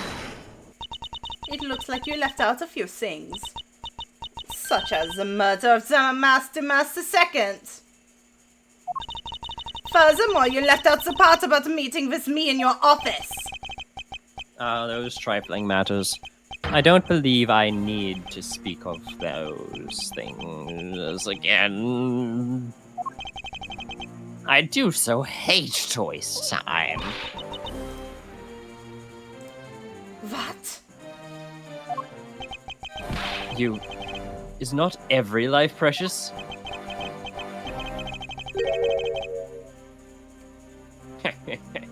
Do you really need me to answer that for you? Objection! People like you cannot be allowed to wander freely through society. Then you'd better try hard, because I doubt you'll find a single contradiction. He's really full of himself, isn't he? Yes, he is. How can he be so confident at a time like this? Come, don't be shy. Go ahead and ask whatever you'd like.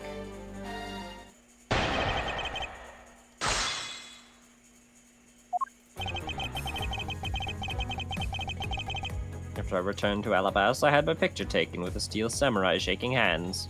Hold it! So why was it only with the steel samurai? I thought it was the pink princess also around. The pink princess was suffering from a bad hip at the time, and the doctors recommended that she rest. Wow, so you do have a soft side after all. The pain of a bad hip. I suppose none of you youngins can really understand how it feels. Oh, so you intend to strain your back as well, huh? But isn't that just because you're normally all hunched over? You did need to keep up the act no matter what, I suppose. The point is not to discuss my back problems. For about 15 minutes after our handshake, I was in my office preparing for the speech. Then, just as I was about to start my speech, the Yatagarasu appeared. Hold it! That Yatagarasu was just a trick you had set up. A most amusing joke, and how do you propose that I set it up? If you really want to know, I can explain it in detail for you. You arranged the spotlights in the rose garden so that when you were to take the stage, the audience would see the Yatagarasu's shadow. Oh, that's an interesting tale. Sadly, it has nothing to do with me. You. What's it gonna take for you to fess up anything? Very well. Let's move on to a different question. After the Yatagarasu appeared, what was the state of the rose garden? Everyone took refuge inside the embassy. I even helped with the effort. And once everyone was inside, well, I feared for the national treasures, so I raced back into my office. Hold it! And what happened after you returned to your office? I don't want to keep on repeating this, however. Upon my return, I had a stroke of bad luck and bumped into Mask Man. Objection! And I don't want to keep on repeating this either. But his name was Master II. Who cares what he was called? By the time he got to the Prima Duck statue he was supposed to steal, it had already been swapped for the fake. Talk about an unlucky man being bludgeoned to death with a fake statue.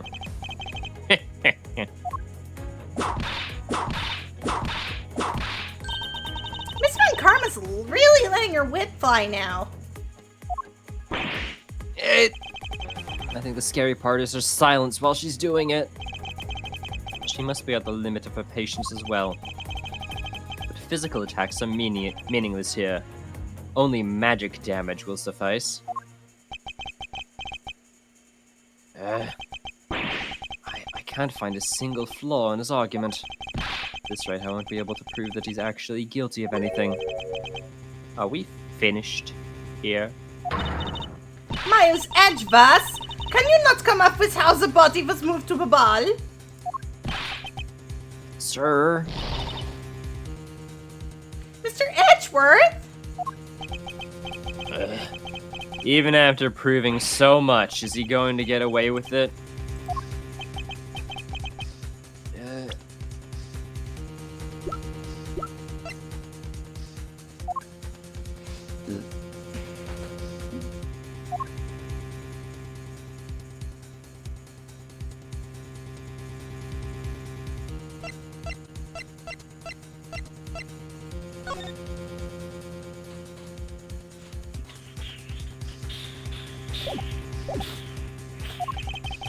Is this the end?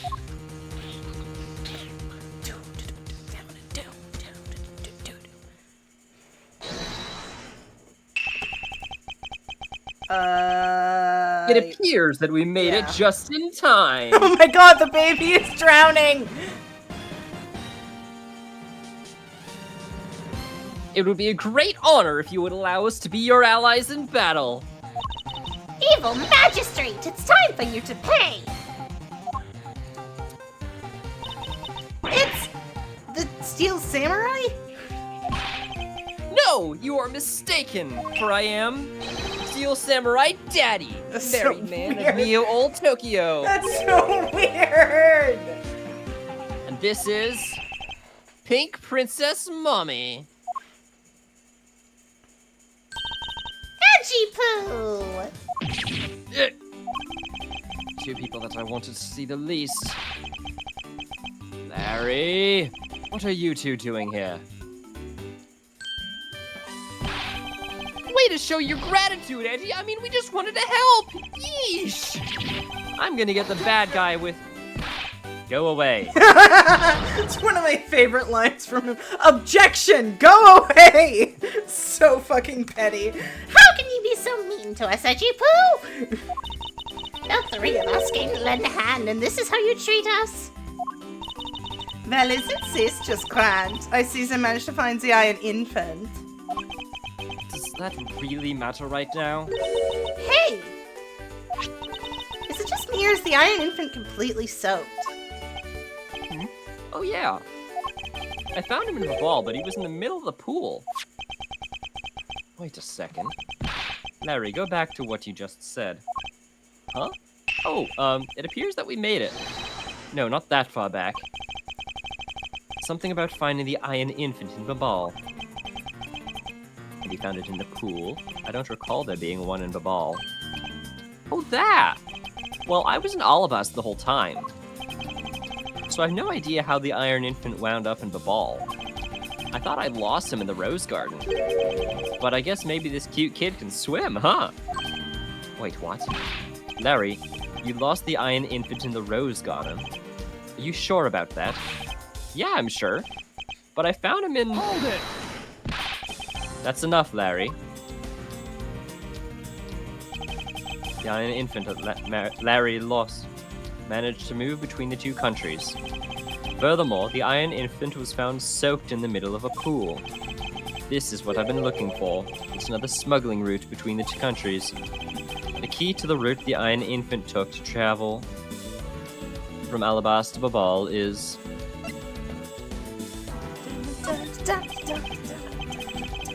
That's right.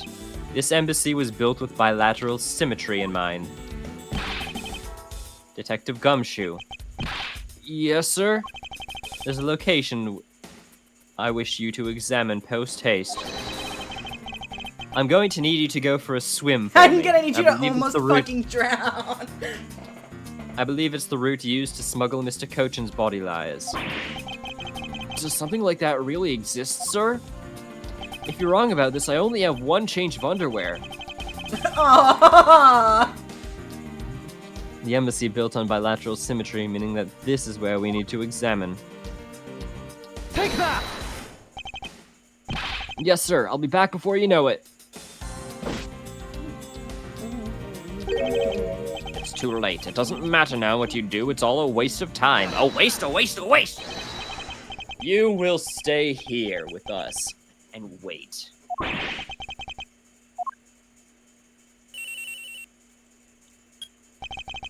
This is Edgeworth. Mr. Edgeworth is here, sir.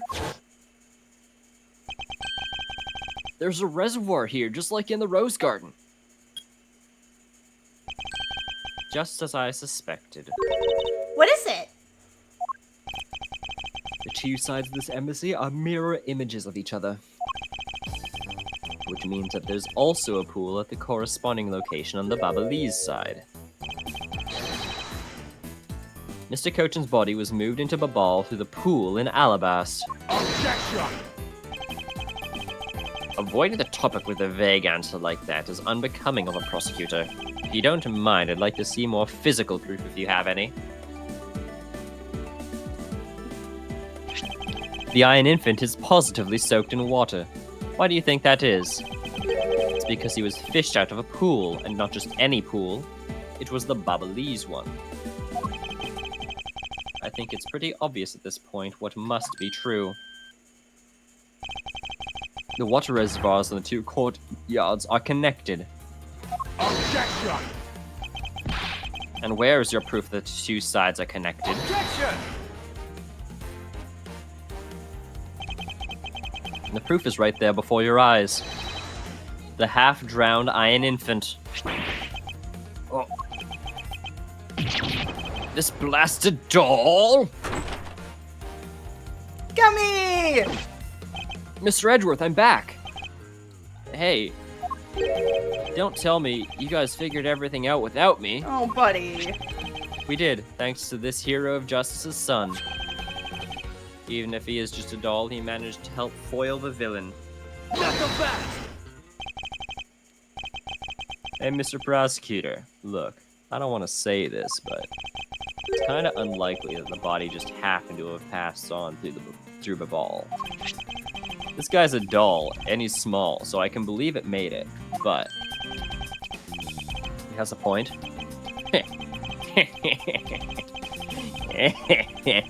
Yes, that's right. I'm glad someone here understands. Mr. Edgeworth, are you going to next propose that a dead body can swim through a pipe? You see, Mr. Prosecutor, our chase after this man is far from over. Agent Long. Why are you helping out Mr. Alba now? He's not. He realized a flaw in my argument and is helping me to move the logic along.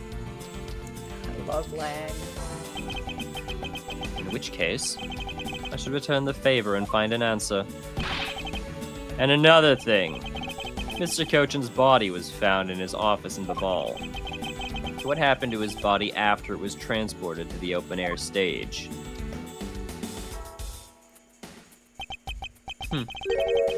Mr. Alba had an accomplice in the ball, remember? You mean Sheena, right? With her there, you can see how it's possible for it. What? With her there, you can see how it was possible to move the body up to the office. Sorry, I just wanted to laugh again. Okay. Are you seriously claiming that she swam through the connecting pipe with the body? He's right. Miss Sheena would drown if she did that. It's hard to imagine that she swam through the connecting pipe. It looks like your hypothesis about how the body was moved is still only half-baked. In the end, it's just the befuddled musings of an accusatory man. Now then, I believe you should give up and allow me passage. Because from the start, there was no feasible method of transporting the body. What? Mr. Prosecutor, recall Sheena's movements. What was happening in the embassy around the time that Miss Sheena was in Babal? Oh, if only there was a way to get rid of the water in the pool. Get rid of the water. Ah, that's it! Now I believe this time we really are done, right? Objection! Unfortunately for you, it's far from over, Mr. Alba. You are a most persistent man. Are you saying you've thought of a way to move the body through the water? Move the body through the water? That's completely unrelated to how it was done. Excuse me. The reason I say that is because there wasn't any water there at the time. What do you mean there wasn't any water? Just what it sounds like. Tonight's events made it possible to drain the water, allowing the body to... Tonight's events made it possible to drain the water, allowing the body to be moved.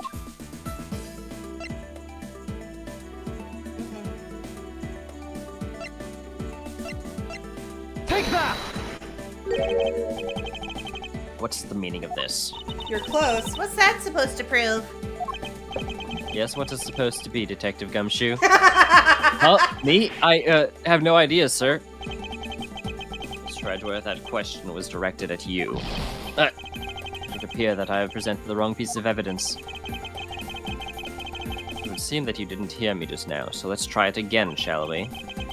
Alright, and I'll prove to you with evidence. Tonight's events made it possible to drain the water, allowing the body to be moved. Oh, right. Take that! Tonight, the Atagara set fire to a variety of locations in the Babalese embassy. In order to put the fires out, much of the reservoir's water was used. Of course, when the water was used, the reservoir level went down. If enough water was drained, the connecting pipe could be used to traverse the border. Objection! So what?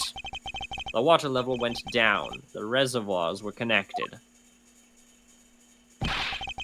Does any of this matter? You can't prove any of this.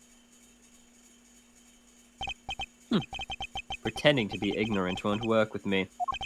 We both know what kind of situation we're in right now. Even in a game, there comes a critical game-changing moment. A moment in which you hit a wall that you must overcome in order to beat the game. I'm speaking in the fourth wall now. Yeah, I was about to say, dude, what a fourth wall break, Edger. I haven't lost yet. I found the route you used to smuggle the body, and the route that will lead to your defeat. Not so fast! Even if all the water was used by the firefighting effort, you still can't really call that a smuggling route. I know that. I should have figured that you would notice. Hey, Mr. Alba! How deep are these pools, anyway? I'll have you know that these pools are extremely deep. That's not an And answer! there are no ladders or footholds along the walls either. Extremely deep, my dick! It will be difficult for Sheena to hold the body and climb up out of the pool. Ladders or footholds along the walls? There was no need for such things. What do you mean? If one were to use a certain something, they could go up or down inside the pool at will. Oh, it looks like you got an answer already. Well, what are you waiting for, Mr. Prosecutor? Enlighten us already. I love Lang so much. The way in which Machina and the body were able to rise up to the ground level. There was a way to control the water level that could be the way the body was moved. This was used so that the body and Machina could move up and down in a pool. The first thought is the fountain. If not, it's probably the wire, but I'm pretty sure it's the fountain. Just triple checking. Yeah, it's the fountain. Take that! Mr. Alba used the fountain spouts in a manner of speaking. He used the fountain spouts. How so? The water level in the pools can be controlled by opening and closing the spouts. Machina and the body were lifted upward by the buoyancy in the water. The fire on the Babalese side and the firefighting effort. These were set in motion all for the sake of smuggling Mr. Cochin's body. Shall I show you where the final destination of my train of logic leads? Hey, everyone. You have to drink water. Smash Bros. Brawl? Why? Because the flat map is called Final Destination. Oh, okay. First, Mr. Alba closed the fountain spouts in advance, in preparation for things to come. I have expected you to start doing the fucking Thomas the Train Engine theme. Why? Because he said train. The final stop for my train of logic. Oh, I didn't hear that part. That's what he said. I love you so much. Then he took the pushcart that was brought to the Rose Garden and pushed it along with the Iron Infant and Mr. Cochin's body into the pool. At this time, Machina was busy conveniently starting the fire in Babal. She then made for the open-air stage's pool to wait for the firefighting effort to begin. When the firefighters used the water in that pool, the water level went down. And by the time the fire was put out, the pipe between the two pools was exposed.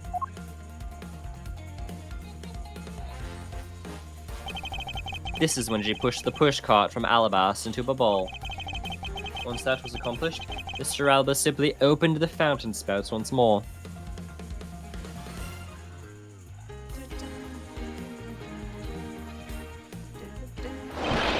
And the water level rose up to its original level along with Miss Sheena and the body. After that, Miss Sheena used the pushcart to carry the body up to the Secretariat's office. There is an elevator in the embassy after all, so you see, even with her small frame, she could have easily transported Mr. Cochin's body. And that wraps up my thorough explanation of how the body was moved. Well, ex-Ambassador Alba, what do you think? Not so untouchable without your precious extraterritorial rights to protect you, are you? And how does that make you feel? I knew you could do it, Mr. Edgeworth! Way to fight back! Objection! You accuse me of moving the body across country line. When you get down to the nitty-gritty, you don't have what it takes to indict me. Nitty-gritty? What does that old man want now? Proof, I believe, is what he seeks. Yes, proof. Without any, who is to say whether or not any of what you said really happened? He wants proof? What are we gonna do, Mr. Edgeworth? There's no need to worry. I've had all the proof we needed all along. The body wasn't the only thing to go through the pool's connecting pipe tonight. Just as Detective Gumshoe found the pushcart in the open-air stage area, so too did I find one other item there, and that piece of evidence is what will prove that the pools were used in the smuggling route. There was another thing that was smuggled over to Babal's open-air stage area. Take that! And what exactly is this? Fucking took long enough for that to be relevant. You have no idea, do you? You've had it for like 4 fucking parts. I bet you are completely bamboozled by this piece of evidence. I think that it will take you 4 hours to figure out, maybe even 6. What? But I'll enlighten you sooner. This little piece that I found on the Babalese side will be your undoing. Oh, that's the joke you were making. Would you care to explain how this is going to do me in, as it were? Much to your chagrin, perhaps, but this is not a guitar pick. What? This is something I found at the open-air stage, which was transported with the body. I naturally assumed that you would recognize it, since you took a photo with it after all.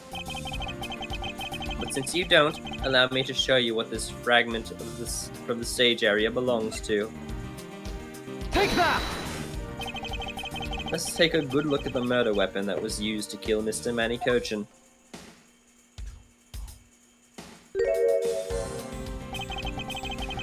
On the handle of this knife, there's a beautifully blooming flower.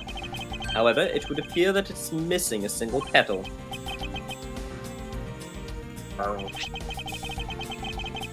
Now, let's see what happens when we try to fit this pick into that open slot. It's a perfect fit!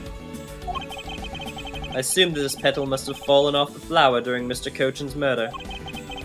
And then, it was accidentally placed into the pushcart along with Mr. Cochin's body. Objection!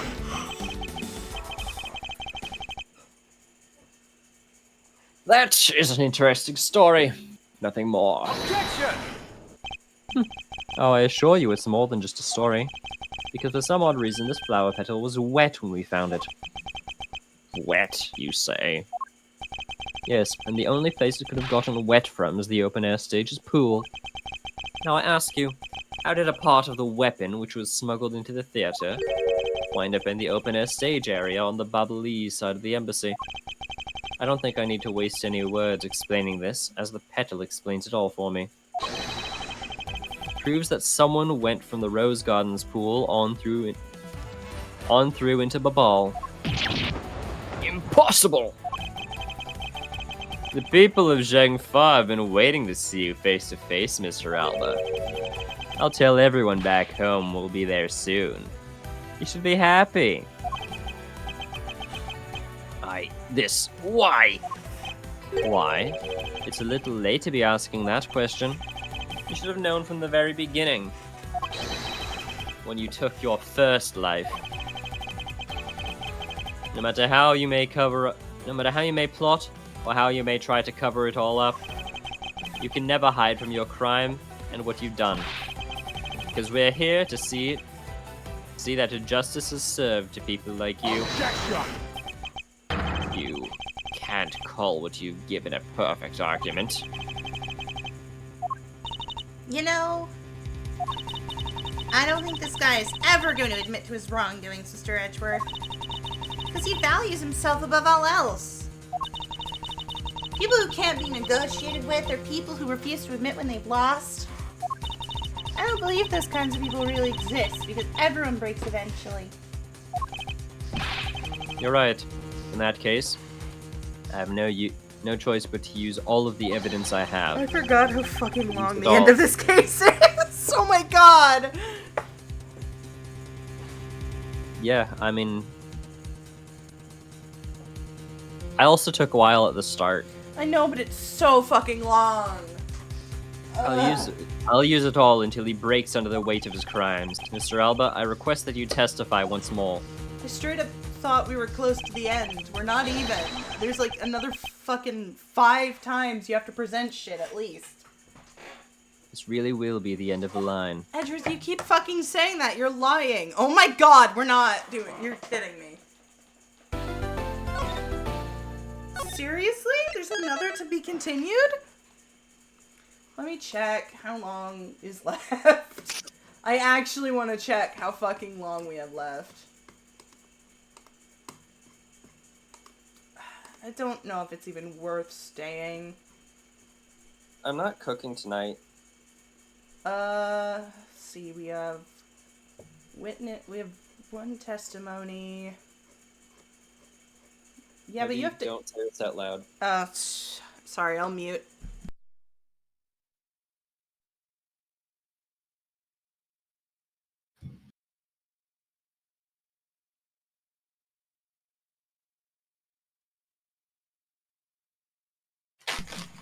I mean, don't you have to eat soon?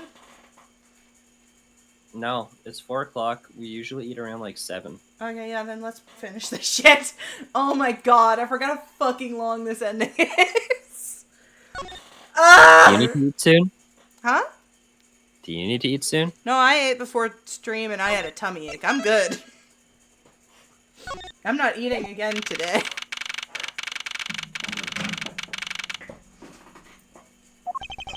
Mr. Alba, I request that you testify once more.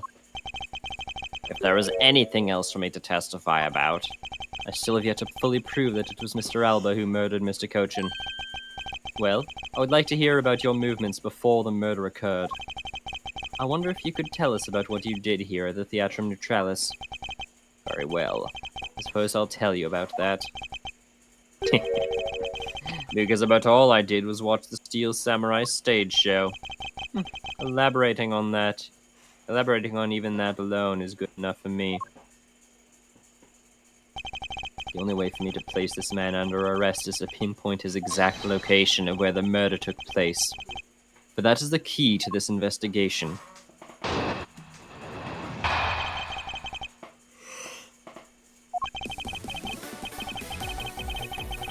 I watched from the last row. The stage was well lit, but it was dark out in the audience. I swear I was there in the audience, but it's hard to prove that, I suppose. I do remember the contents of the show very well, though. Is that proof enough for you? Those moving scenes were seared into this old man's heart. I'll never forget them. So you were in the theater proper watching the Steel Samurai stage show, were you? Of course I was. I have a great fondness for the Steel Samurai. Yeah! I was pretty cool up there, wasn't I? You're not the one who was cool. It's the Steel Samurai who's cool. Such a nerd-ass thing to say. Yeah, the Steel Samurai special finishing move today was really something, huh? Hey, Edgy, who's she? Who's this super cute girl? She's 17! She's been standing here this whole time, and now he notices her? Stop Her hitting name is on Kay Faraday. 17-year-olds. And she's helping me in my investigation. Sorry I didn't get to introduce myself earlier, but better late than ever. Yeah. Yeah, it's super weird. 6 years isn't that bad, but It's not. 17 is First bad of all, when he's First of all, it's 8 years. For these two at least. And second of all, Right. she's a minor. It doesn't Yeah. really matter the age difference. Not to mention, this is not the first time he's hit on a 17-year-old. He also hit on Maya when she was 17. It's only in retrospect that I realized that Larry's more than just a fucking desperate gooner. He's kind of a creep.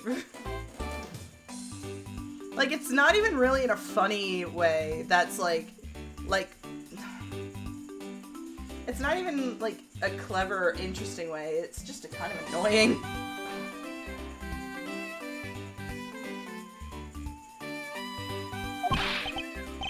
Yeah, so, Kay, I'm Larry Bud! Silence in the peanut gallery. There's no such time for trivialities such as a time like this. Mr. Prosecutor, this is the final battle, you got that?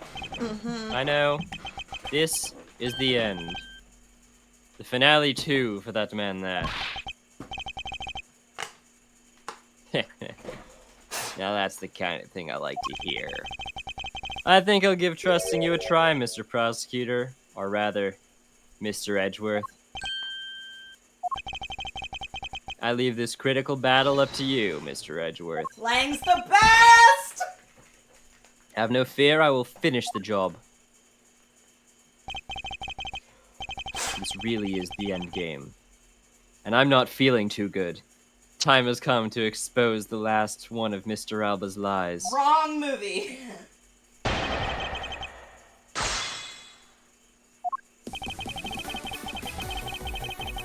Sorry. I watched from the last row. The stage was well lit, but it was dark out in the audience. I'm cleaning up my, pop vinyl. Last row.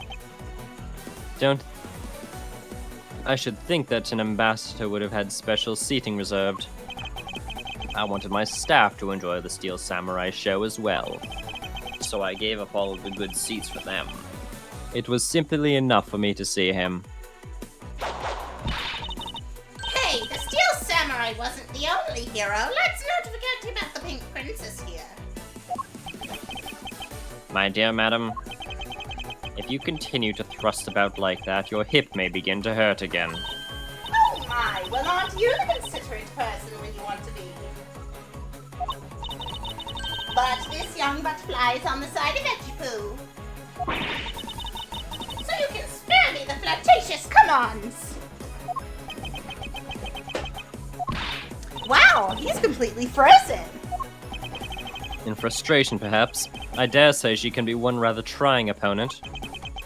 In any case, Mr. Alba, can you actually prove to us that you were watching the show?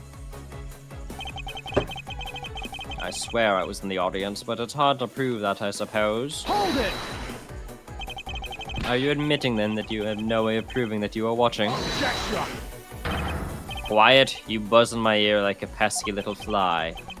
If you don't wish to listen quietly until the end of what I have to say, then perhaps you should pack up and get out of my way.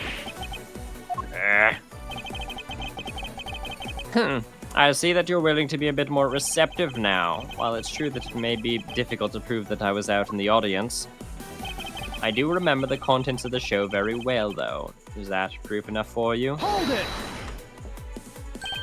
it! Well, I remember the contents of the show as well myself. That's nice. That's nice. Miles Edgeworth, do not allow yourself to be riled up by him and its important juncture. I wasn't planning to let him.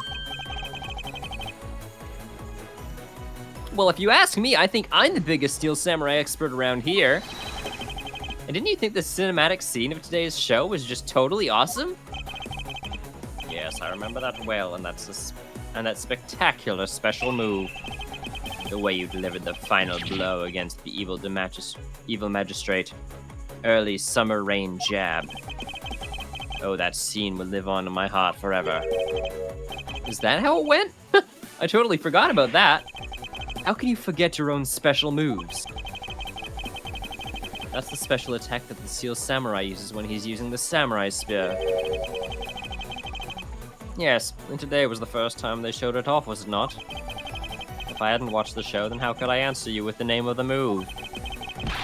I suppose you are correct, but if you could, please elaborate on this point for me. One of the scenes was of his never-seen-before early summer rain jab move. Hold it! Oh. Thank you, Early Legend summer of rain Zelda. jab. Early summer rain jab was a move that was to be unveiled today. And that's because I saw that brand new special move. I believe it confirms my alibi. How sad. The only way he's got to protect himself is that he watched the Steel Samurai. I guess this guy really has nothing else left. That's so mean. That was so rude, Kay. Yes, and to avoid arrest, you can bet he'll say or do anything. But with all of us here, there will be no escape for him. Yeah, we'll find a way to bring him to justice.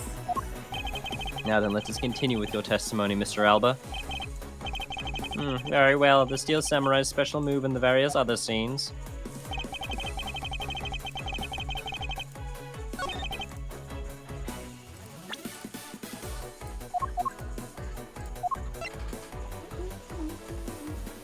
Objection!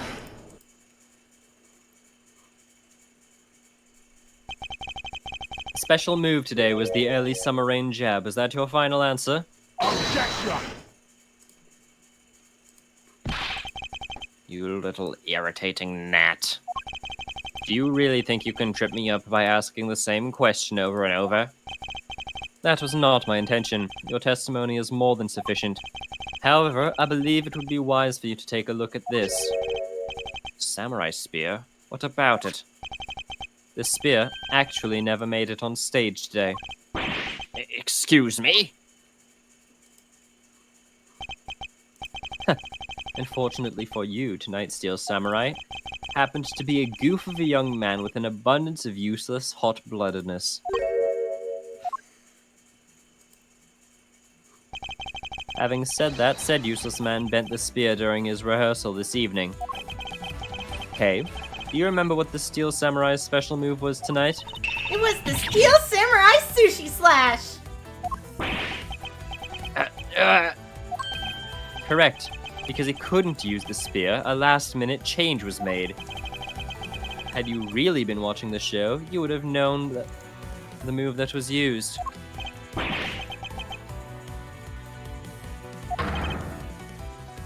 Quercus Elba.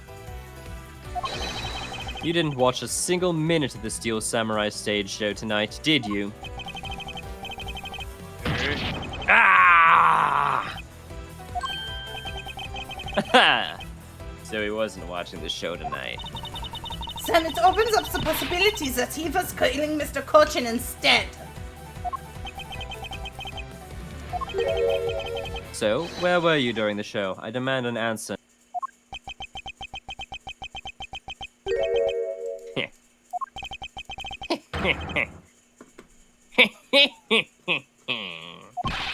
Just what is so funny? You're so sloppy. And so are your conclusions. I still insist that I watch the show, or most of it in any case. What do you mean by most of it? Ah, you see, during the show I left my seat for a spell to visit the bathroom. I assume that's when that dramatic scene was played out on stage. That's the loudest, lamest excuse I've ever heard in my life, pal! Did not say loudest.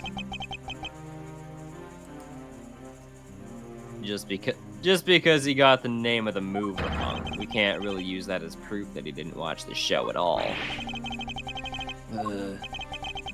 As a fan of the Steel Samurai, I'd wanted to watch the entire show, honest. Objection! As a Steel Samurai fan, as someone who wasn't even in his seat for the climax of the show, You have no right to call yourself a Steel Samurai fan ever.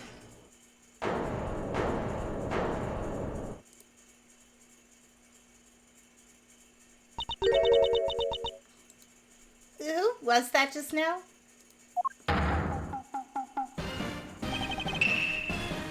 It will be I, young lady! Larry, what are you doing interrupting me like that? Edgy, please! Hold on a second, I beg!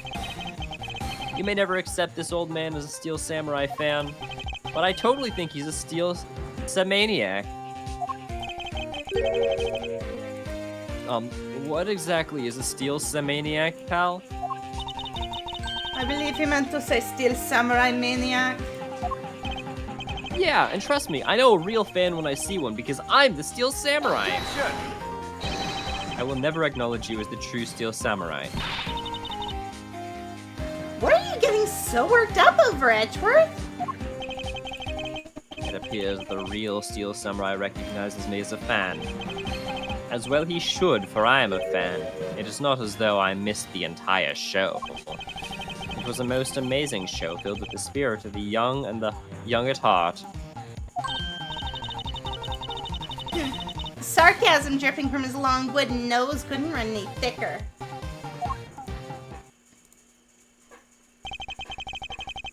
Getting the name of the move wrong only proves that he didn't watch the last scene. What I really need here is something more definitive. Something that links Mr. Alba directly to the murder of Mr. Manny Cochin. You know what, Gramps? You're really something else.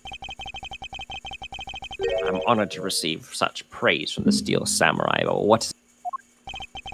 Well, I was just wondering how you found out about the early rain jab. That move's a bit of a secret that only a small portion of the staff know about. Wait, it was a secret? Larry, wait, what did you just say? Huh? Oh, did I say something stupid again? Yes. Did you say that the early summer rain jab was actually a secret? Well, maybe I shouldn't have said secret. It's more like we only decided the name of the move right before the start of the show. Right before? Yeah, the stage director was going nuts because we were supposed to debut the move. About 5 minutes before the show, we threw it up on the dressing room's whiteboard. Early summer rain jab, that's kind of how we decided to name the name of the move. But by that time, I'd already bent the spear, so I guess the whole thing was kind of pointless. All of your Steel Samurai actors are the same. The director has my complete sympathy. Long story short, because we changed the move to Sushi Slash, we kind of pretended that the early summer rain jab didn't exist at all. I mean, it would be bad if someone found out we changed the move, so we made it a secret. So basically, a gag order was issued for publicity's sake.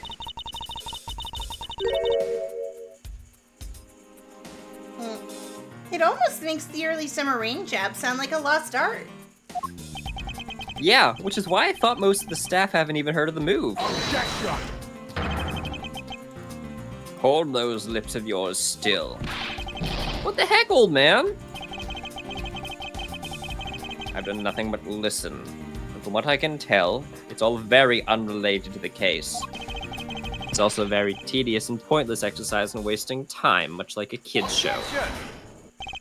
Mr. Alba, I believe the one who should be quiet now is you.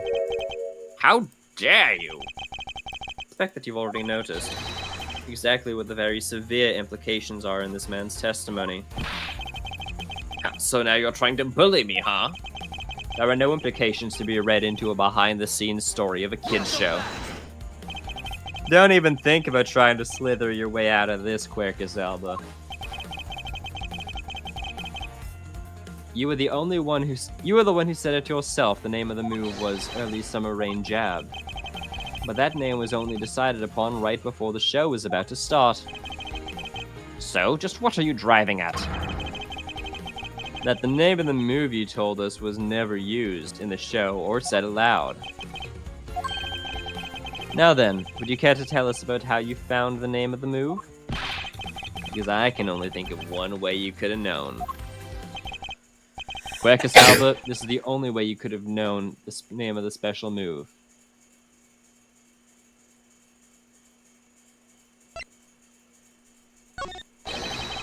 You knew the name because you asked about it. You asked a member of the staff, that is.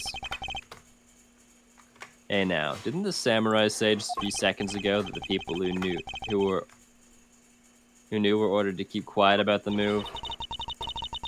Somehow I doubt that he could have simply asked and gotten an answer. Besides, even if what you said were the case, what did we learn from that? Not much, actually. Not if Mr. Elba had asked a staff member, I suppose. I was wrong. Mr. Elba, would you care to tell us about how you found out the name of that move? Because I can only think about one way you could have known.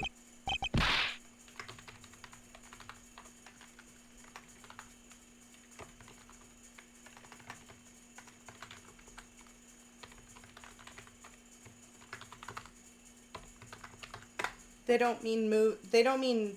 Never mind.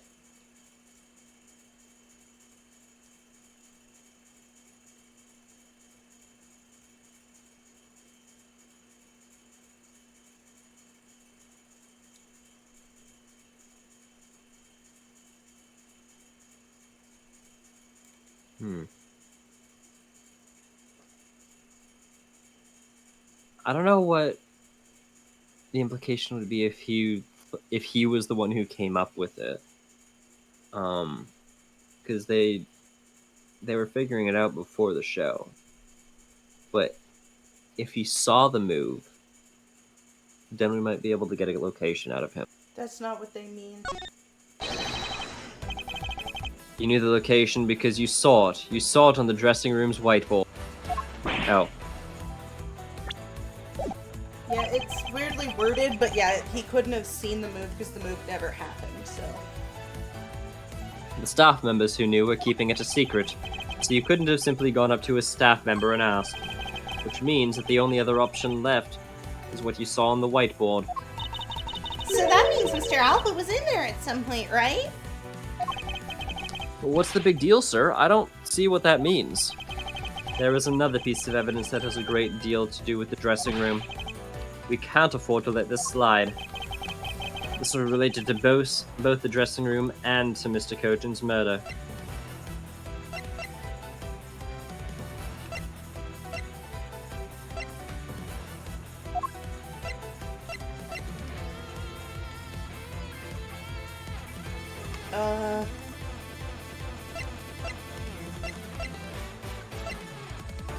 Pretty sure it's these.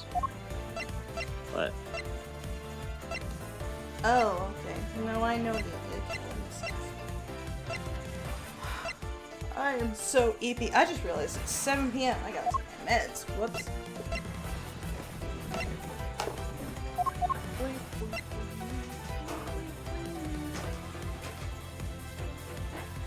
Juice! Juice! There we go. Take that! There's a very close connection between this and the dressing room. And what sort of connection would that be? A bit difficult to recognize at first glance, however. Hey, Mr. Everyone. Prosecutor, I only trust You what I have to can drink see, and water. when it comes to evidence, I think everyone here agrees with me. Here's this piece of evidence is not what I was looking for.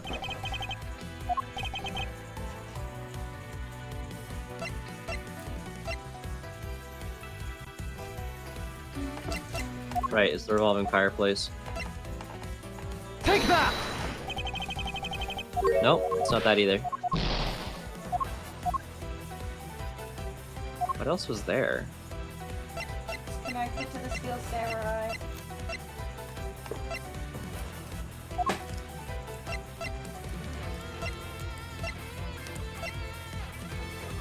I'm just letting you know because you were nowhere near close.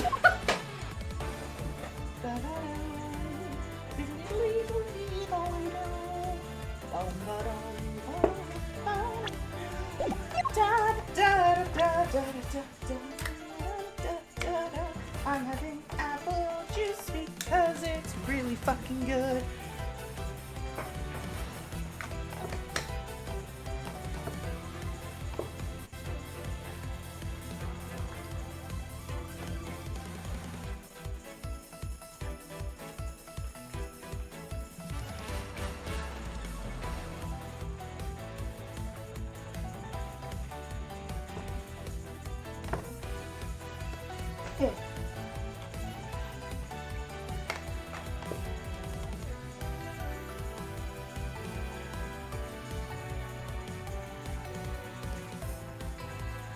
Thick ass apple juice.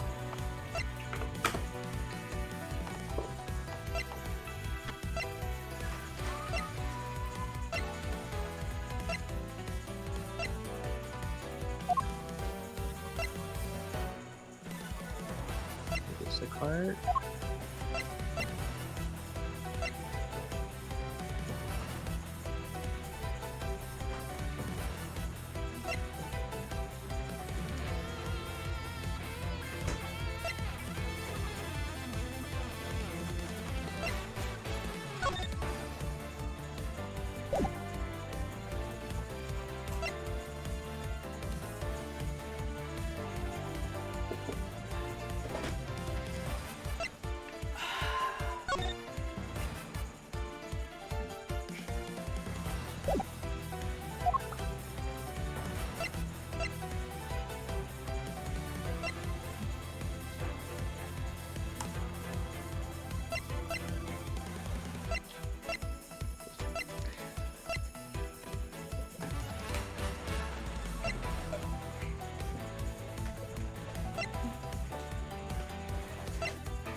Ugh.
Ah, Wesley.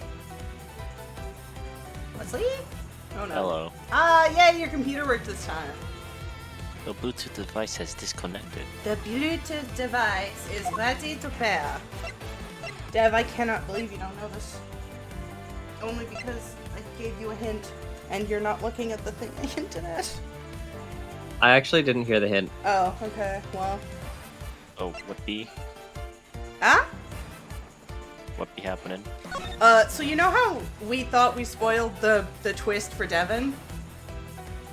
Turns out, when Devin thought we spoiled, when we thought we spoiled it, because I said you should probably change your voice for the character or whatever, Dev thought we were talking about Zinc LeBlanc as in the My Buddha guy from Case 2, which made me laugh. My Buddha, my Buddha. My Buddha. I murdered him with my Buddha. My Buddha wished for the prince. Yes, that fake statue angered him. Yes. I found it My very Buddha. amusing. It's not just related to the dressing room, it's related to the Steel Samurai. That's the hint I gave. Larry the loser. I'm gonna pee. Right as I was taking a drink of juice.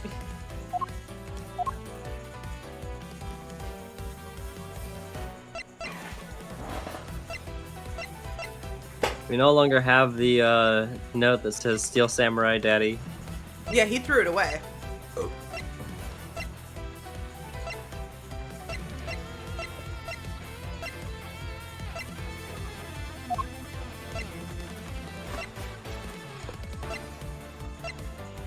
I'm trying not to give you the answer, but like... I'm pretty sure it's this, but I'm also at low HP, so I don't want to just recklessly present it. That's the only thing that... Wait.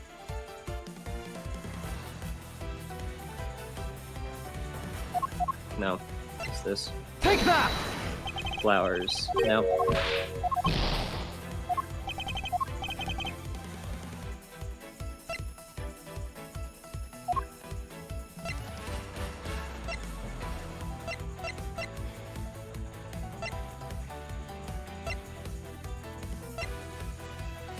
I don't know why. I'm doing the Carson Shearer dance while he's just going through this because the music.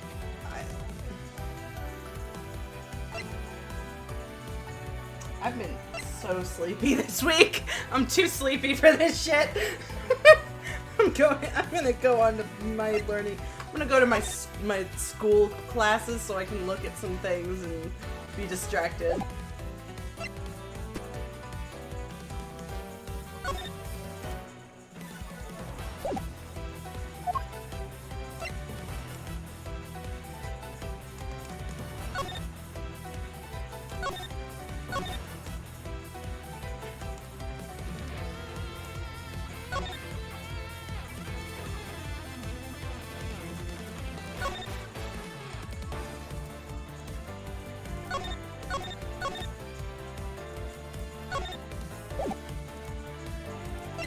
The baby.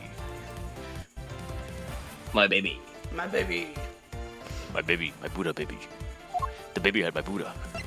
Oh my god.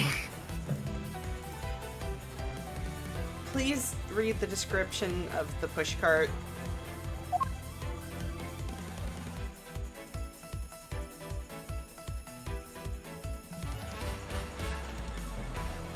God fucking damn it. Take that! There you go. I was like, there's blood. I was trying not to say it because I didn't want. I know you don't like getting hints, but sometimes I need to. I'm sorry. The pushcart was used to move the body from right there in the dressing room. During the show, the pushcart awaited its turn to be pushed on stage in the dressing room. And it was finally pushed there alongside with the Iron Infant in the last scene of the show. And then, right after the show ended, it went to Alabast along with the Steel Samurai. Which means that the only time the killer could have placed the body inside of the pushcart was when the pushcart was in the dressing room backstage. So basically, the killer had to be someone who visited the dressing room during the show! Precisely. Oh, but wait!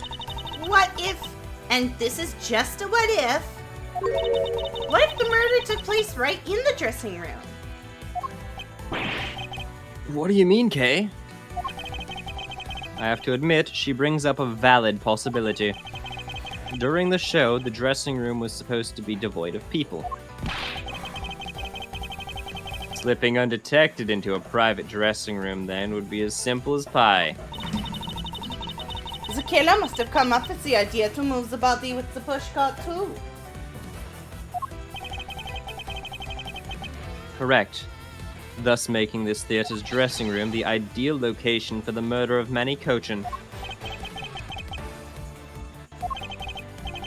Quercus Elba, during the show, you went down to the dressing room, and I want to know why. Yes. Yes, I was there. I went into the dressing room. I knew it! I'm placing you under arrest right now, pal. You got that? Arrest! Objection! Objection. Not so fast. What is it now? Don't I deserve a chance to explain myself? Explain. What is there to explain? I believe I told you earlier that I went to the bathroom Well, I got lost when I did. Your own fucking embassy. I wanted to ask for directions, but when I opened the dressing room door, no one was inside. And that's when I saw the name of the move on the whiteboard. You punk. Still trying to get out of this. Do you really think you can get away with this point? Mr. Edgeworth, isn't there anything we can do to stop him? I don't have enough evidence on hand to do anything. I don't have the airtight evidence I need to put this man away for good. But if that's what I need, then perhaps... Agent Long, I believe an investigation of the dressing room in question is in order. It's possible that we may find new evidence there. Yeah, if Mr. Edgeworth pokes around in there, I'm sure he'll find some new facts, pal. Oh, and if we use Little Thief, we may even learn something from the recreation. Not so fast! We don't need to do any of that.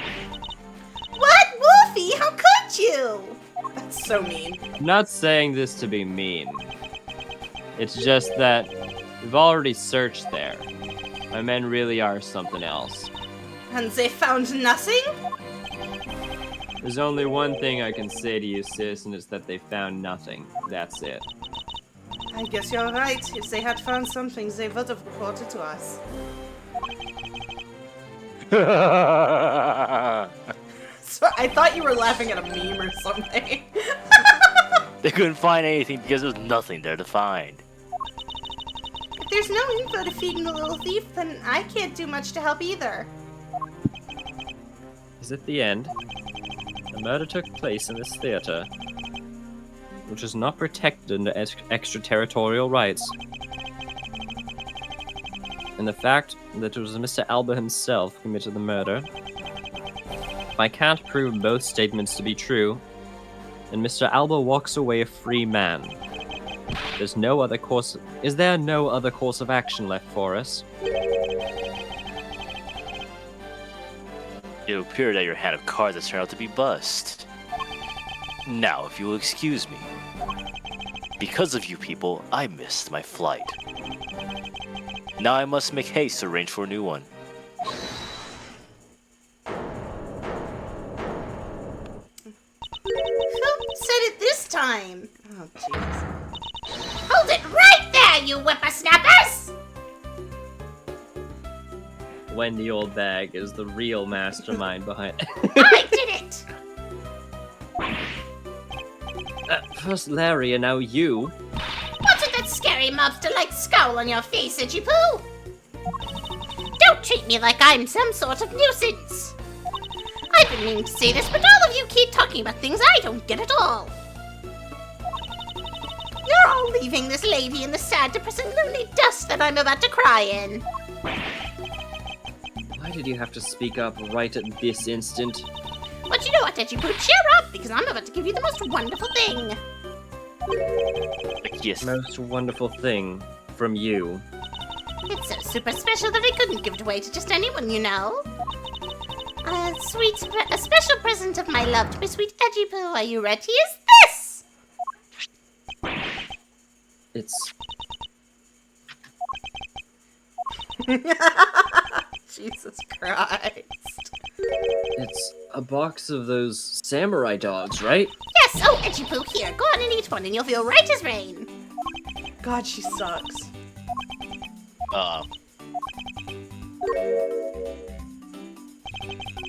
Are we through here? I actually have her script this time. Why did everyone get so quiet all of a sudden? Edgy Poo! Tell me you understand the depths of this lady's love for you. I'm not one to hand out snacks willy-nilly, you know. No, sir. The thought occurred to me that it would be good if I fed you and made sure you were nice and full. One day, the dream of yours is to serve you homemade food. I mean, isn't it the desire of every woman to make sure their beloved never goes hungry? And that's what I wanted you to experience. I'll tell you one thing, though. A long time ago, they used to say, I can't do it. Feel like a rap god. Mr. Edgeworth, can't you do anything about her? I'm surprised you were able to keep up with it that far that time. I did have it open on the side. Okay. The full script goes, tell me you understand the depth of this lady's loves. I'm not one to hand out snacks willy-nilly, you know. No, sir. The thought occurred to me that maybe it would be good if I fed you and made sure you were nice and full. One day, it's my dream to serve you some of my homemade food. I mean, isn't it the desire of every woman to make sure that their beloved never goes hungry? And that's what I wanted to experience. I'll tell you one thing though, a long time ago, they used to say that I could make the most delicious meal out of any ingredient you threw at me. Oh, I was a star in the kitchen back then. Jesus Christ, hold back, no one cares. There is no power on Earth that can force that woman to silence. But I'm sick and tired of it! All you people do is look down on me! Even this box of samurai dogs played me for a fool. There's a special design on its fan, like the Japanese flag, so I thought it was special. But when I wanted to select all the rest, oh, it made me so mad. Wait. Special box with a Hinamaru-like fan on it? I've never heard such a piece of merchandise existing before. However, there it is. The red sun on this fan is filled in... Is it possible? Could it be? The show, the samurai dogs were piled up on this dressing room floor. However, there's no such thing as a Hinamaru dog.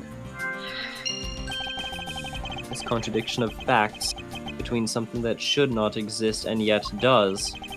The rays from the sun may be just what we need to point us in the right direction. A present. The studio bigwig face. No, No, you go for it. No, you got it. You got it. The studio bigwigs basically told us to play delivery boys. We were supposed to hand down the dogs off to the embassy people and tell them hi. I had to pile them all up into the push cart just to move them. I believe you understand what this means, correct? You killed Mr. Coach in this theater, and then you placed the body inside the push cart. And then, you forced the steel samurai to unwittingly move the body for you. Time to put the final pieces of this logic puzzle together. No matter how fragile or small the connections may be, once you found them all, the truth will be revealed. Logic boy. Could you imagine if blood dropped into a perfect circle like that? I know. What are the fucking odds?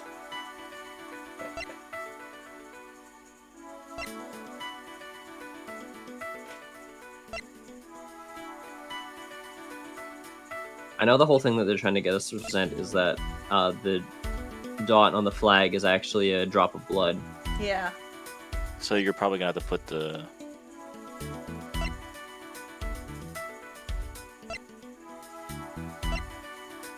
I don't know if you'll lose HP for this part.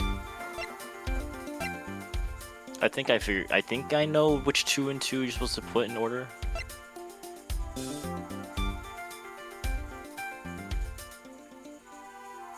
I love that 2 of you are playing this blind, so I don't have to say anything.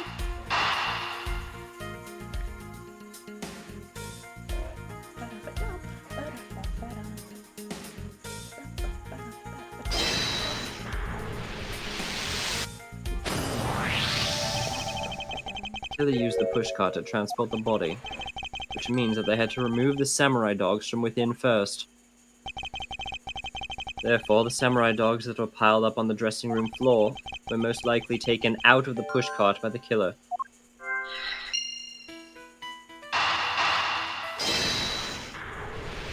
Oh my god, I forgot that Lang actually said that. That rules. And that which should not exist, this box of samurai dogs with the Hinamaru on it. If this red sun was filled in when the killer was busy removing the samurai dogs from the pushcart, and it's proof that the murder took place in the dressing room. As long as this red substance turns out to be what I believe it to be. Ketchup. Wendy Oldbag. Damn. I thank you. What you have given to me is truly something very special. Edgy poo! Mr. Edgeworth, are you sure you're feeling okay, sir? Mr. Alba, as I suspected, you killed Mr. Cochin in the dressing room. How many times must I listen to you repeat yourself? Haven't you figured it out yet? Your words are meaningless, worthless, and powerless. The only way I'm going to continue to cooperate is with some definitive evidence. That arrogance, that self-confidence. You believe that you've erased every single piece of evidence that could incriminate you. However, there remains this one piece here, and it is what will put you away for good. Ha! You're bluffing. Oh, hey, Mr. Prosecutor. Sounds like you finally found him. You finally found the fangs we needed to go after the guy's jugular. Oh. So tell us, what about that box of samurai dogs is gonna put the old dog away? On all levels except physical, he's a wolf. The trace evidence that will bring him down? Why, it's here, of course.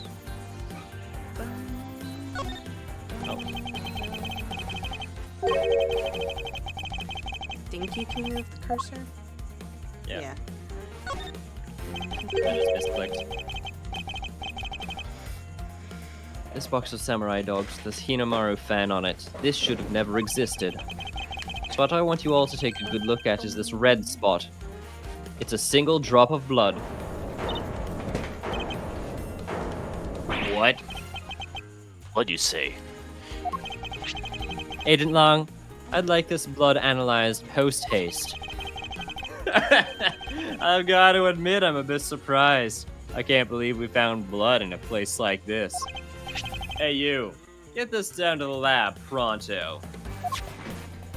But why was there blood on that box to begin with? If we think about the flow of the crime, I think the reason will become obvious. Mary, you said you transported the samurai dogs with a pushcart, correct? Oh, yeah. You have a great memory, Edgy. That pushcart was a little too big for my son, you know what I mean? So to make sure everyone could see him, I had to pile some stuff in. I figured the samurai dogs were there, so I used them to fill the cart. What Larry says is true. Then what were the boxes doing on the floor? Ah, I see. The killer took them out in order to place the body in the pushcart. Exactly. And that is when I believe the victim's blood found its way onto that box.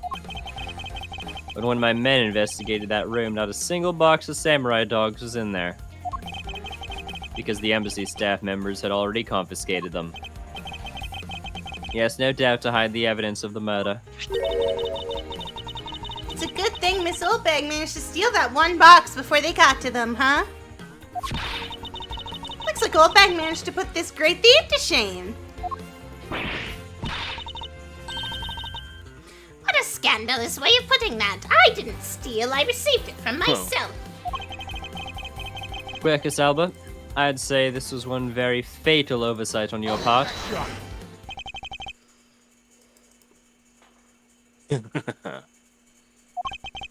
Sorry to rain on your little love fest. However, How can he be so self-confident in a no-win situation for him like this? even if that blood turns out to belong to Mr. Cochin, then what? So, Mr. Edgeworth, sounds like he's not ready to call it quits yet. Sole piece of evidence that was left at the scene of the crime. That alone has shed light on a new fact. At the very least, we now have proof that the murder occurred in the dressing room. And? You say that like it means something. Huh?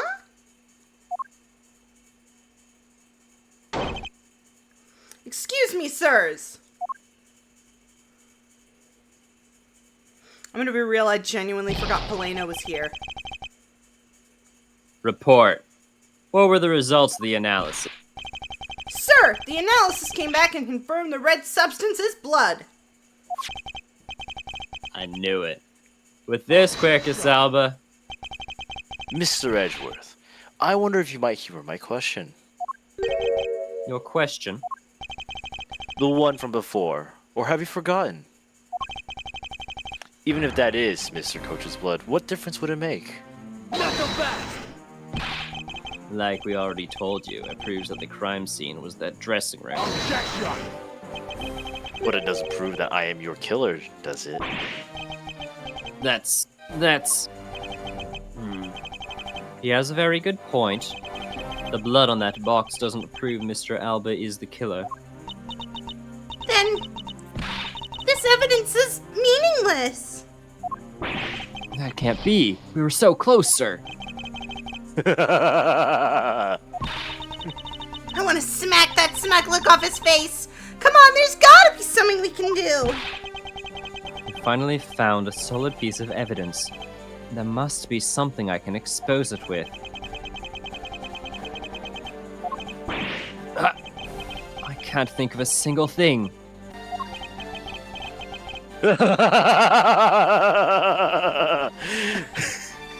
I'm gonna be real. Fucking, if a jury could hear that.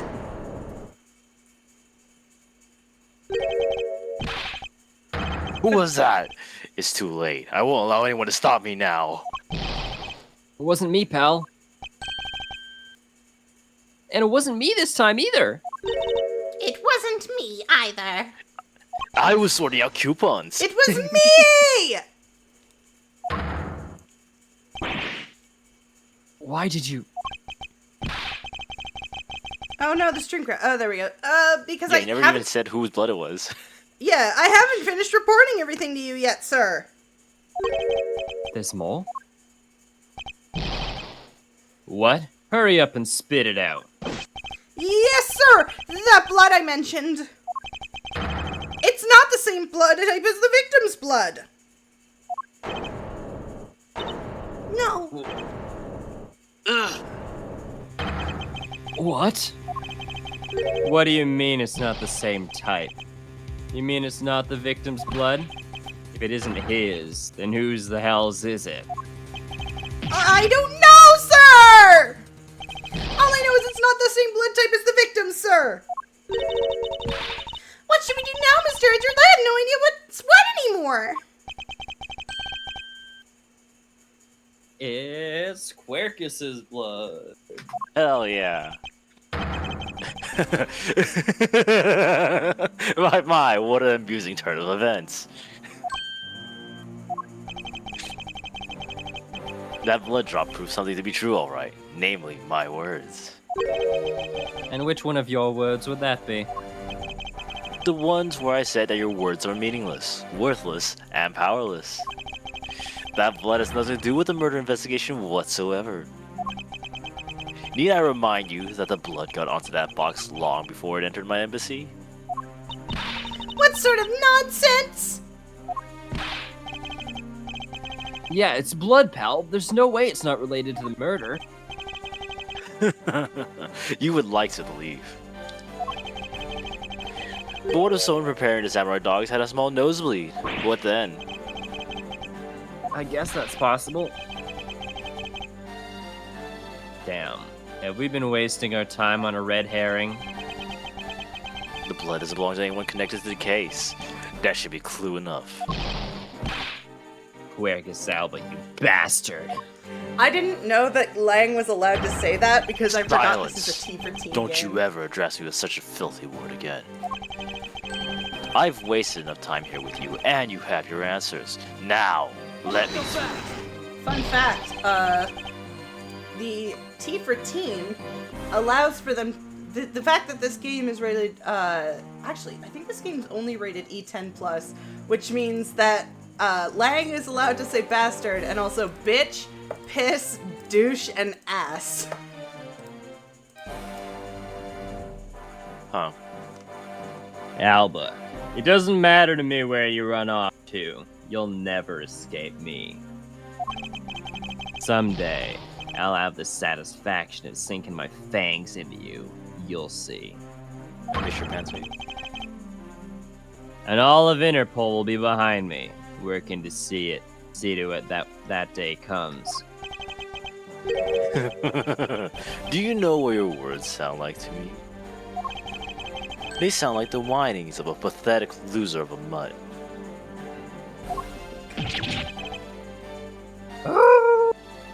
Baby, I'm coming for you tonight. Like animals, Animals like animals. animals. Is the blood really from someone completely unrelated to the case? Or is there another possibility? Someone else other than the victim? Just when I thought I had him backed into a corner, it was I who had been backed into one. I'm for garden shears. exactly how I felt when I knew where the murder weapon is in the second game. I know And- where the murder weapon Yeah, is. really. Where I was like, where Edgeworth was like, oh, I have to give up. And everyone was like, no, don't give up. And I'm just watching this going like, I know where the murder weapon is. I know what I have to do. Like, why are we acting like any of this, like, not over? In a situation like this, what would that man If do? he's about to say that phrase, I'm going to fucking throw my computer out the window. I'm for a turntable turnabout. Don't you fucking do it, Edgeworth. What would he, who can turn any desperate situation around, do? Turn it around. I swear to fucking God. That's in the script, that's not me. I'm not mad at you, I'm mad at the game. God fucking damn it! That's it! I must turn my way of thinking around! He said God fucking damn it! We almost made it through all 5 cases without Edgeworth saying Turn the it! thing around. We know where the blood is. It's not whose blood is this, it's why's blood is this. It's whose blood could get onto a box like this, and if I think about it that way...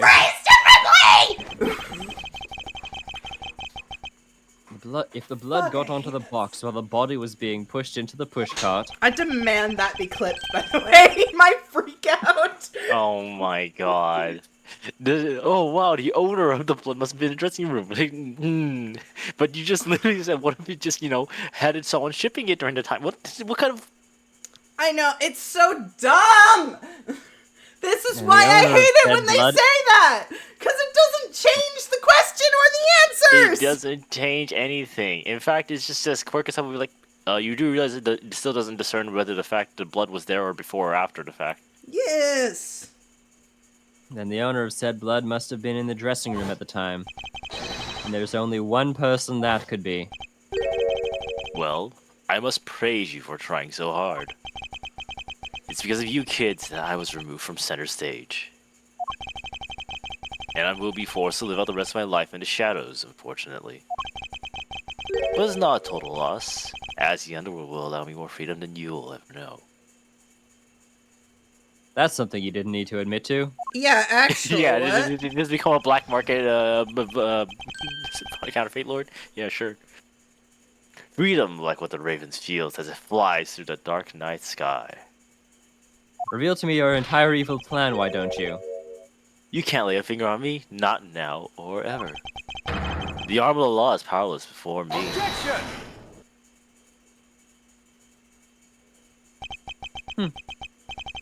Powerless, is it? I wouldn't be so sure about that if I were you. What do you mean? Allow me to describe you in one word. Of super. I mean pitiful. The Flintstipper. The How so? Flinchtindifer. God, we should watch that movie. Quercus alba, your wings were clipped long ago. I mean, yeah, they were kind of long. The epaulets kind of don't fit. And for someone who is trying to fly away on them without noticing that fact, pitiful is the perfect word to describe you. In other words, I know you are, but what am I? Ha! Mere words. What do you mean by his wings are clipped, Mr. Edgeworth? Just what do you think it means, Kay? We've already caught him in our trap a while back. With an incredibly powerful, definitive piece of evidence. Hey. Eartha, Mr. Prosecutor, care to speak in English? Kronk. What are you talking about? What piece of evidence? The piece I speak of is, of course, this drop of blood. But we know that it's not from the victim. I don't see how it remains relevant to the case at all. Miss Von Karma, I believe that's exactly why it's very important to the case. And the part that is the most important is the fact that it's not the victim's blood. My sweating. You're looking a little pale. Good, then I believe you already are aware of what I mean. And you know who the blood belongs to? Of course I do. This piece of evidence is the irrefutable proof that will stop the killer in his tracks. The blood that soiled this box of the samurai dogs belongs to this person. God, I didn't even realize you had almost no health. Take that! The blood of the red sun on this box belongs to you, Quercus alba. What? Why is his blood on the box of samurai dogs? He's not even a victim! The blood fell into the box when Mr. Cochin's body was being loaded into the pushcart. At that time, only 2 people in the dressing room were the victim and his killer. So that's what you mean. If the blood doesn't belong to the victim. Then there's only one other person it could belong to. Yes, and that person is the murderer himself.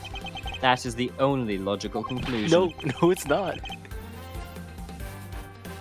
But Mr. Cochin was the one who was stabbed, sir. Why would Mr. Alba have been the one who was bleeding? What if during the murder, Mr. Cochin had fought back? You mean if before Mr. Alba could kill him, Mr. Cochin managed to wound Mr. Alba? Yes, and I believe I have a piece of evidence that proves that he was bleeding then.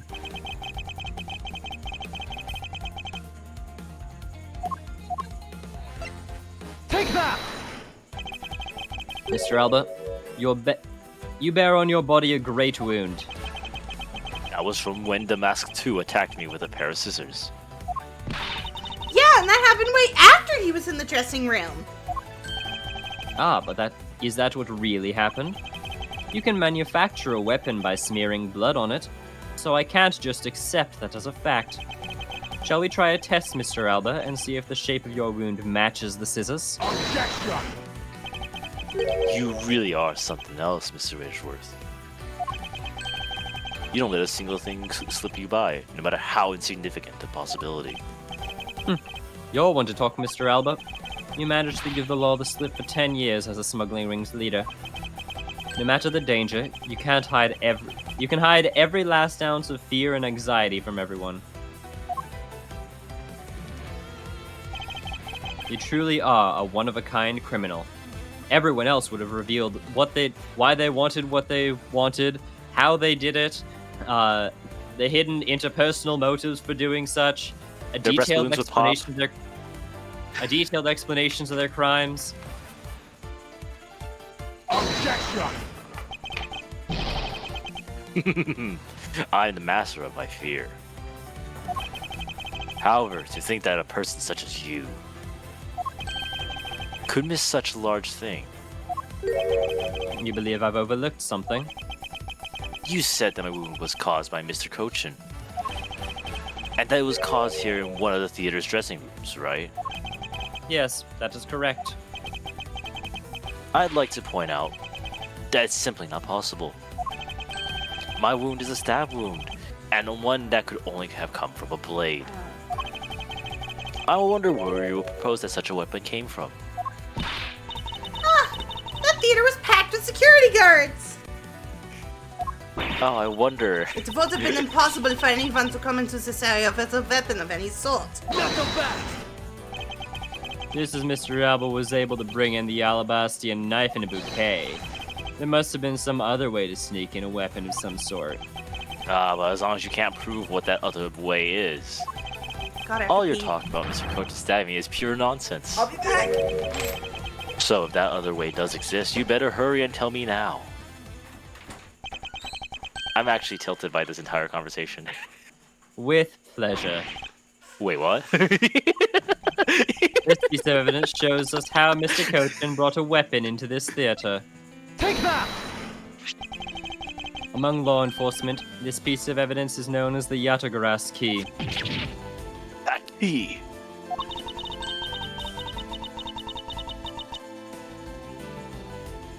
That's the key that my father stole from here 7 years ago. And it's very unique in that it's both a key and a knife. Meaning that under the guise of a key, it could be easily brought into the theater. No. You couldn't dispose of that knife that stabbed you. Therefore, you wiped off the blood and placed it back in Mr. Cochin's pocket. After all, the key itself opens the safe in his office. And inside that safe was a document about Cadopian paper signed by Mr. Cochin. In order to make it look like Mr. Cochin died as the leader of a smuggling ring, you had to make it so the police were the ones who opened that office safe first. All that hard work to save yourself only served to destroy you in the end. Shall we try matching this knife's blade with your wound, Mr. Carcass Alba?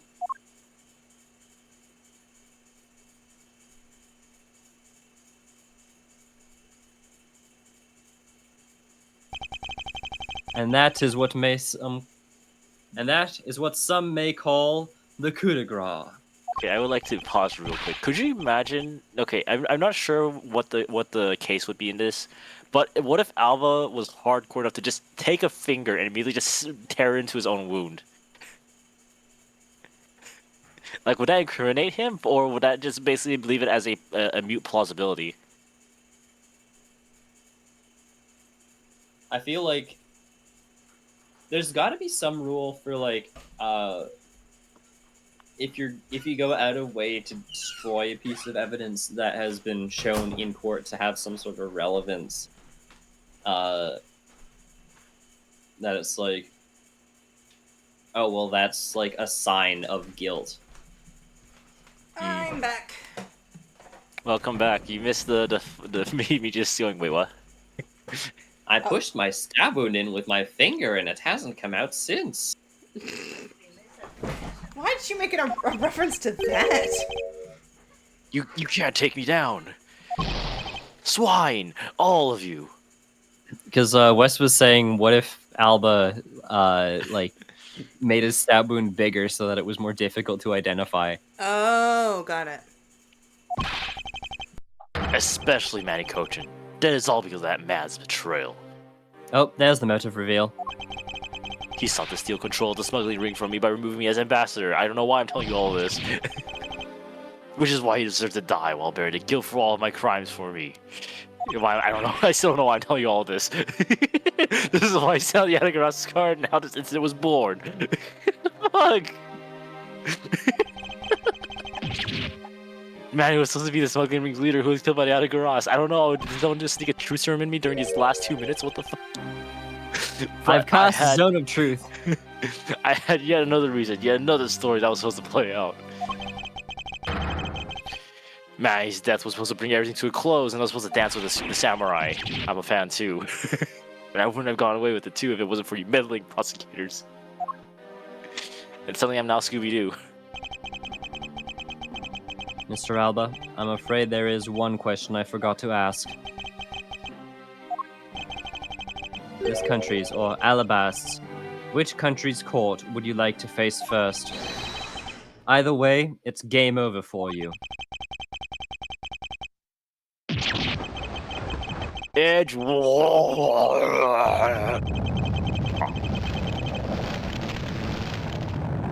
shit. Oh my god, my teeth. Oh my god. Yeah. You kind of Bro broke him. forgot to drink from Fountain of Youth.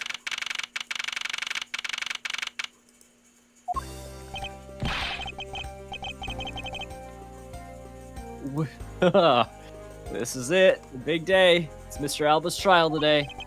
And next week he's scheduled to stand trial in his own country of Alabast.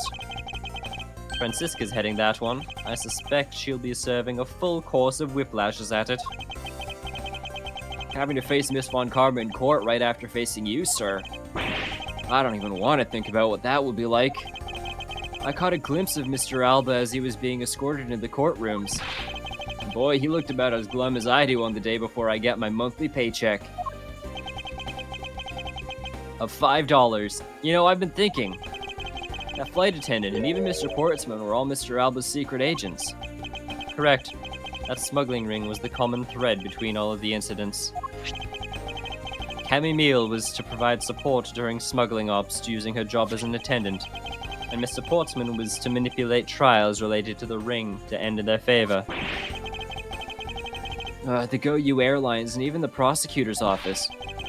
No one was safe from the smuggling ring, huh, sir? I suspect that even more members of this ring spread throughout the world. Yeah, it sounds like such a big op that I can't even begin to imagine what it's like.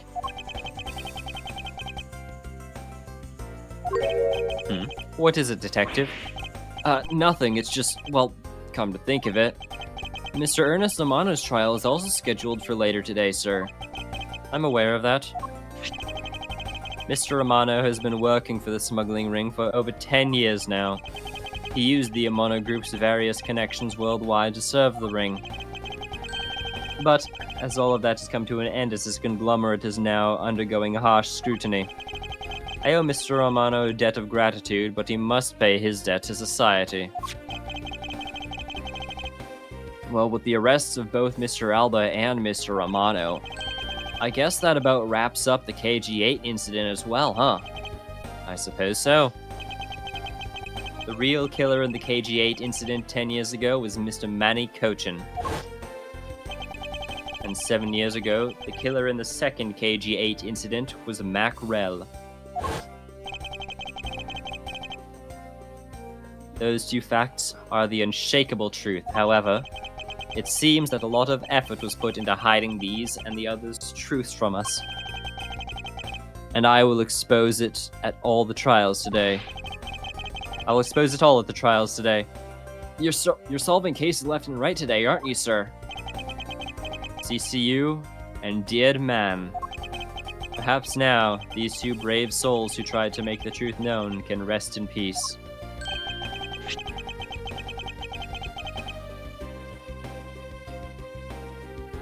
By the way, I received some gifts from Ambassador Poleno. Shrimp, crab, beef, I don't need any of these, so I'm giving them to you.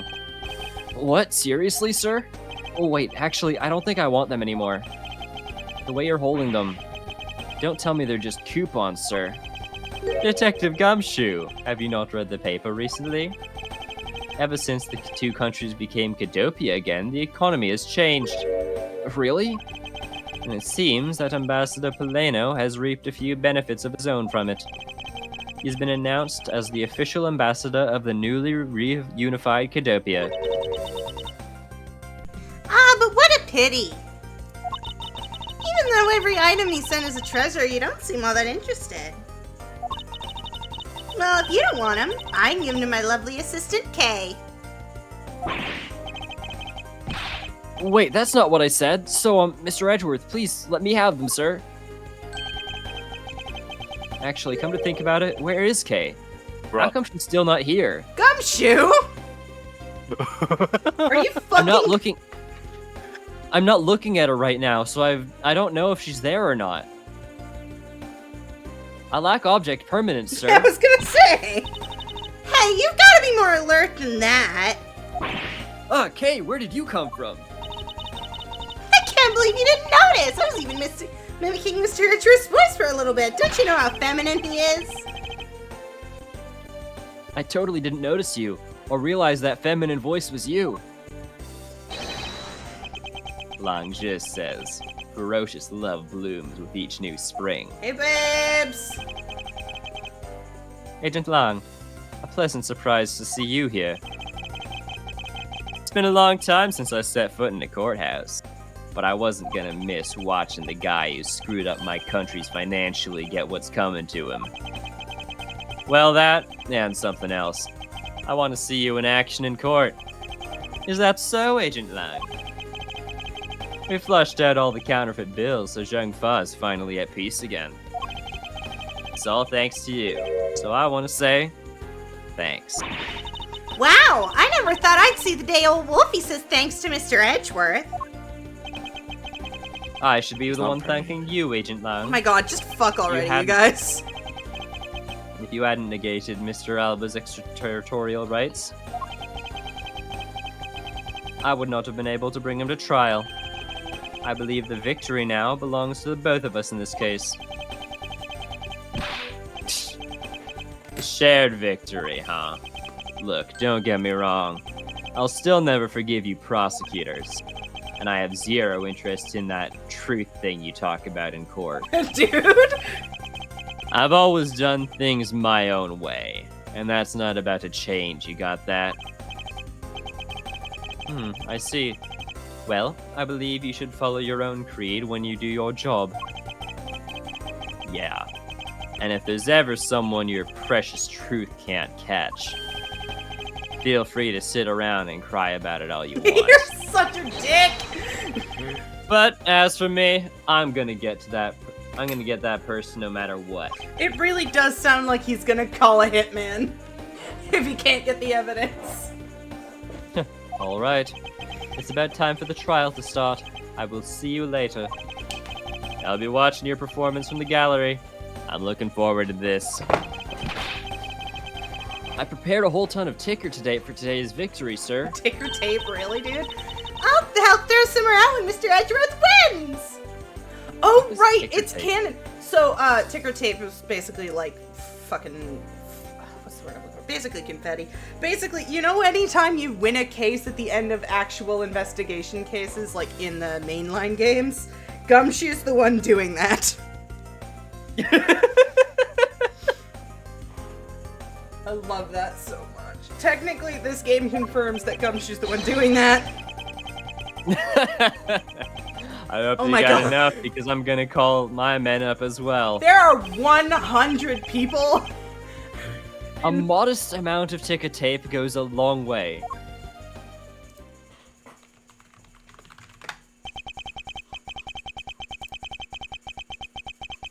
Scene shifts to the courtroom, and I couldn't read the rest. The legend of the great thief Yatagaras. Story of those who choose to dedicate their lives to the pursuit of the truth. Prosecutors are those who seek the guilty verdict, and in the end, you've no choice but to win by any means necessary. That creed was forced on me since I was young, but since I no longer follow my predecessors, that's because Pan down, I wasn't Kali- expecting to have to speed read there. Pan down and Callisto use on the defense side. Even though I've only been away from the time, I feel as though it's been a lifetime since I've set foot in one. And today, more than any other day, I feel the fight within me rising. Yay, game's over.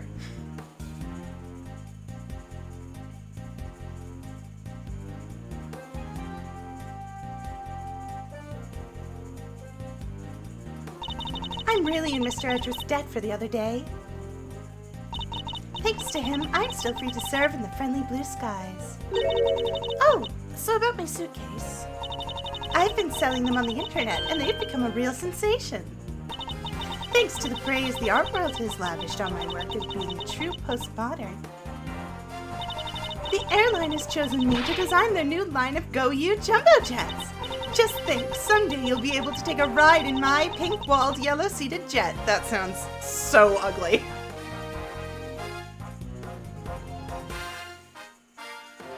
Ah! My Buddha! Wesley, it's time for my Buddha. Oh. My Buddha. What the fuck happened to me? Edgeworth? Oh, this man. Because of him, my time and my money is wasted.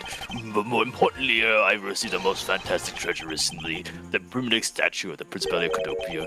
It weighs a bit light in my hands, but the Ambassador Polano was most generous. Yeah, he gave him the fake. Polano's the best. I love Ew, Polano. As was expected, nice as next the to my true Buddha. mastermind. We finally caught Agent Hicks's killer, and I was able to witness Mr. Albus' teary eyes. Feels good to finally bring everything to a close. I received another offer from Interpol to work on another case cooperation with them. However, the Codopian courts evade.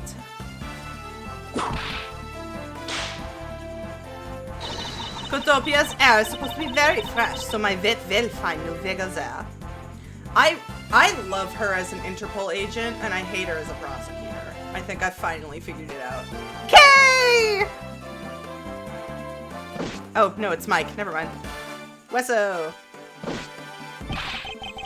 This little patrolman has been fired as of today, sir. I thought I was safe since we found a gun I had dropped. But I hadn't noticed that I dropped my police badge too. I guess what really broke the camel's back was that I couldn't find my badge. My little life has suddenly tripped into a dark black hole, sir. I think I'll go to the courthouse and file a complaint with Ruffles Man. And that's how Mike became the bailiff in Ace Attorney 4, Apollo Justice. Oh my god, I genuinely forgot Emma was in this game! I was actually hoping to talk with Edgeworth a bit more than I did. But I've got to get going and return to Europe. I've still got a long way to go and stuff to study there. Next time I help Mr. Edgeworth on a case, I'm going to do it as a real forensic scientist. I'm sure he's going to need all the help I can give him scientifically. Except you're in the next investigations game, which takes place 1 month from now, so that's not even true. Oh, my phone's going off. I don't care. Oh, Lauren. Because the kidnapping was staged, I was let off easy. But I won't be going unsandwiched anytime soon, but that's really okay. The only person I'm forever trapped in is the cage of love. A guard down at the detention center. Well, when he's on guard duty. He has such a cold look in his eyes, just like that prosecutor. Oh, stop it, Lauren! When will you ever learn to stop being a prisoner of love? Jesus Christ, Lauren, chill out! This image is recognizable that you can understand who I just made, but it's so scuffed.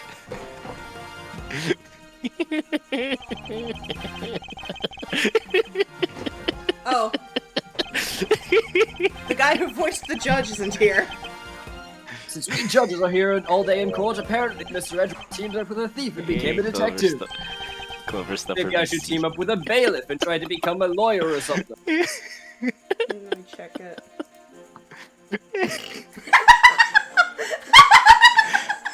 Oh my god, that's terrible! Wow. I love that I can still tell exactly what you were going for, though. Is that Edgeworth and Long? Yes. Nice. Woo! I barely escaped death yet again! Yeah, but boy, were we lucky to have Mr. Edgeworth help us out, huh? Yeah, because I lost the key, I got fired from my job, security guard job. Don't let it get you down, Maggie. You still got me. You're right, sir. I won't be sad. I'm gonna pick myself up and get through this. I wonder what my next job should be. Ooh, this is actually kind of fun. Oh no, there's just Larry. Brandon Gay. Brandon Gay! Helena! Dice King.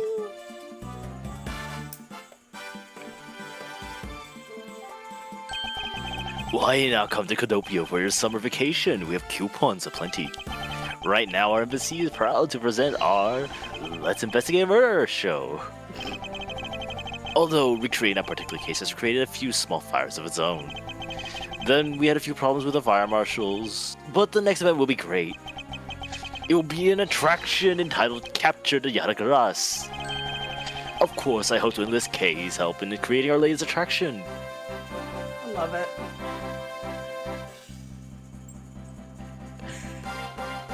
I'm not saving this thing that I made in MS Paint. I fucking hope so. Damn, he's still in that pool? I can't believe Minnie ditched me again and went back to Japan. But it's okay, because that's how I met Miharu. We're planning to go to Paris soon and start a business. We're going to sell blue ocean dogs. They'll sell like hotcake hot dogs for sure. Gross. A blue hot dog and a blue bun. I guarantee it'll turn your tongue and your face blue. God. I know, it's not really the type to work a lot or really, but hey, I noticed that I really haven't seen the guy in a while in the blue shirt recently. I wonder what's up. Well, next time we meet, I'm gonna make him eat one of my dogs. You can't just say Phoenix! Just say Phoenix! We know you're talking about Phoenix! Sorry. It was Miharu. His other girlfriend. His new girlfriend. Yeah. He gave testimony in court today as the member of the Yadagaras. Yo, Mr. Bad, you look good, all things considered. By the way, have you noticed that element ring had begun moving? They're probably fighting over who should succeed, over who should be the next boss. Although, to be honest, I wish I could forget I've ever heard of that smuggling ring. Langzhi says, with the bite of a poisonous snake from head to tail, no one runs afoul of the law and escapes the wolf's fangs. I'll get all you get. Ah, youth. When did I become so old, I wonder? You're only 60! I've begun noticing the gray hairs on my beard more. I'm thinking of retiring my mirror. How are you only turning gray now? You're 60 and a detective! There's people who can have a full hair of black even into 65. I guess. But as a detective, like, that's stress-based. I was the Pink Princess and the Pink Badger all in the span of 2 days. Talk about busy. But it's alright, because I got a letter from my beloved Edgy-Boo. Please take care of your hip, and when you wish to speak, please take off your headpiece. What does he mean by that late statement? It's not like I enjoy being under a headpiece every time I see him. I've been an alien, and then some kind of creepy fuzzy animal, and then I was the Pink Princess Hero of Justice ever since I was a young maid, and I could be spotted wearing the most stylish hat on my head, although right now it'd be preferable to wear my own costume something, but that just sounds like a terrible idea.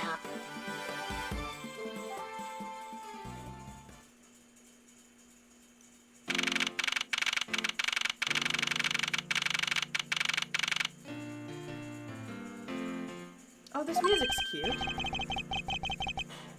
Whew! I feel so much better now that the trial's over.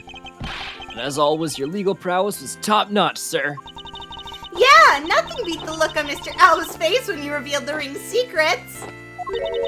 I was amazed. You're like a totally different person when you step into the courtroom. Mr. Edgeworth is always 10 times fiercer in court. Based on the information Mr. Alba offered up, it had begun large-scale operations to clean up the rest of the ring, which I'm happy to leave to Francisca and Agent Lang. So what are your plans now, Kay? Oh, well, we've taken care of the creep who killed my father, so I'm not sure. Hey, I know! Maybe I'll just keep on being Mr. Edgeworth's assistant! Are you trying to steal my job, pal? Just kidding! Just kidding! I can't steal something so important to you, Gummy. Phew, what a relief. Don't worry, Gumshoe. There's enough space in your salary for the two of you. Okay. Yeah? Even after all that's happened, are you still planning to become a great thief? Of course! But I don't want to tarnish the legend of the noble Yatagarasu. So I'm gonna hold off on doing anything till I can make a tight 3-person team of my own. 3-person team? A 3-person team of young beauties the same age as me, if possible. That's... With those criteria, I highly doubt you'll find the 2 other people you need. My father chose to fight for the truth. I think that's what was so noble about him. So you see, Mr. Edgeworth? The only things I will ever steal are the truths that have been hidden away. I'm gonna work extra hard to make a world where the Yatagarasu isn't needed. Let's both strive for such a future. Well, I guess it's time for me to get going. I see. Okay, keep your chin up and stay strong, okay? Ah! Don't be a stranger. Don't worry, I'll be back. I'll be sure to break the lock on the window and sneak in. I just broke my fucking nail. If you could, I'd appreciate if you came in through the building's front door. It's okay, Mr. Edgeworth. The lock on my window at home has been broken for forever. Oh, one last thing before I go. Let's take a group picture, just the 3 of us.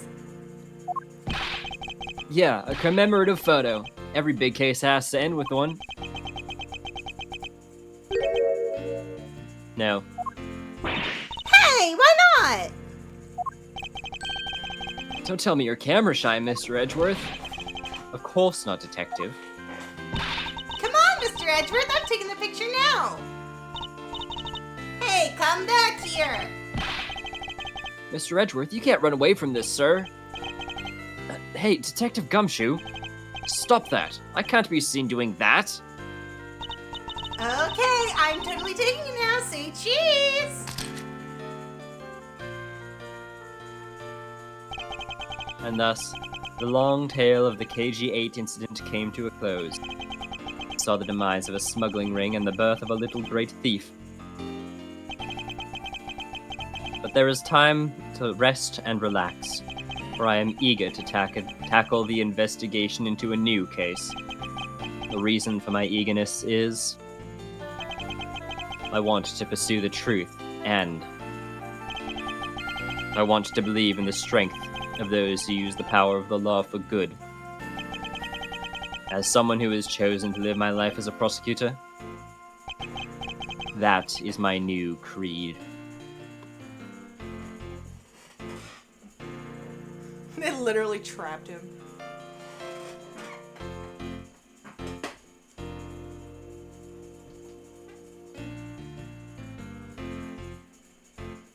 The end.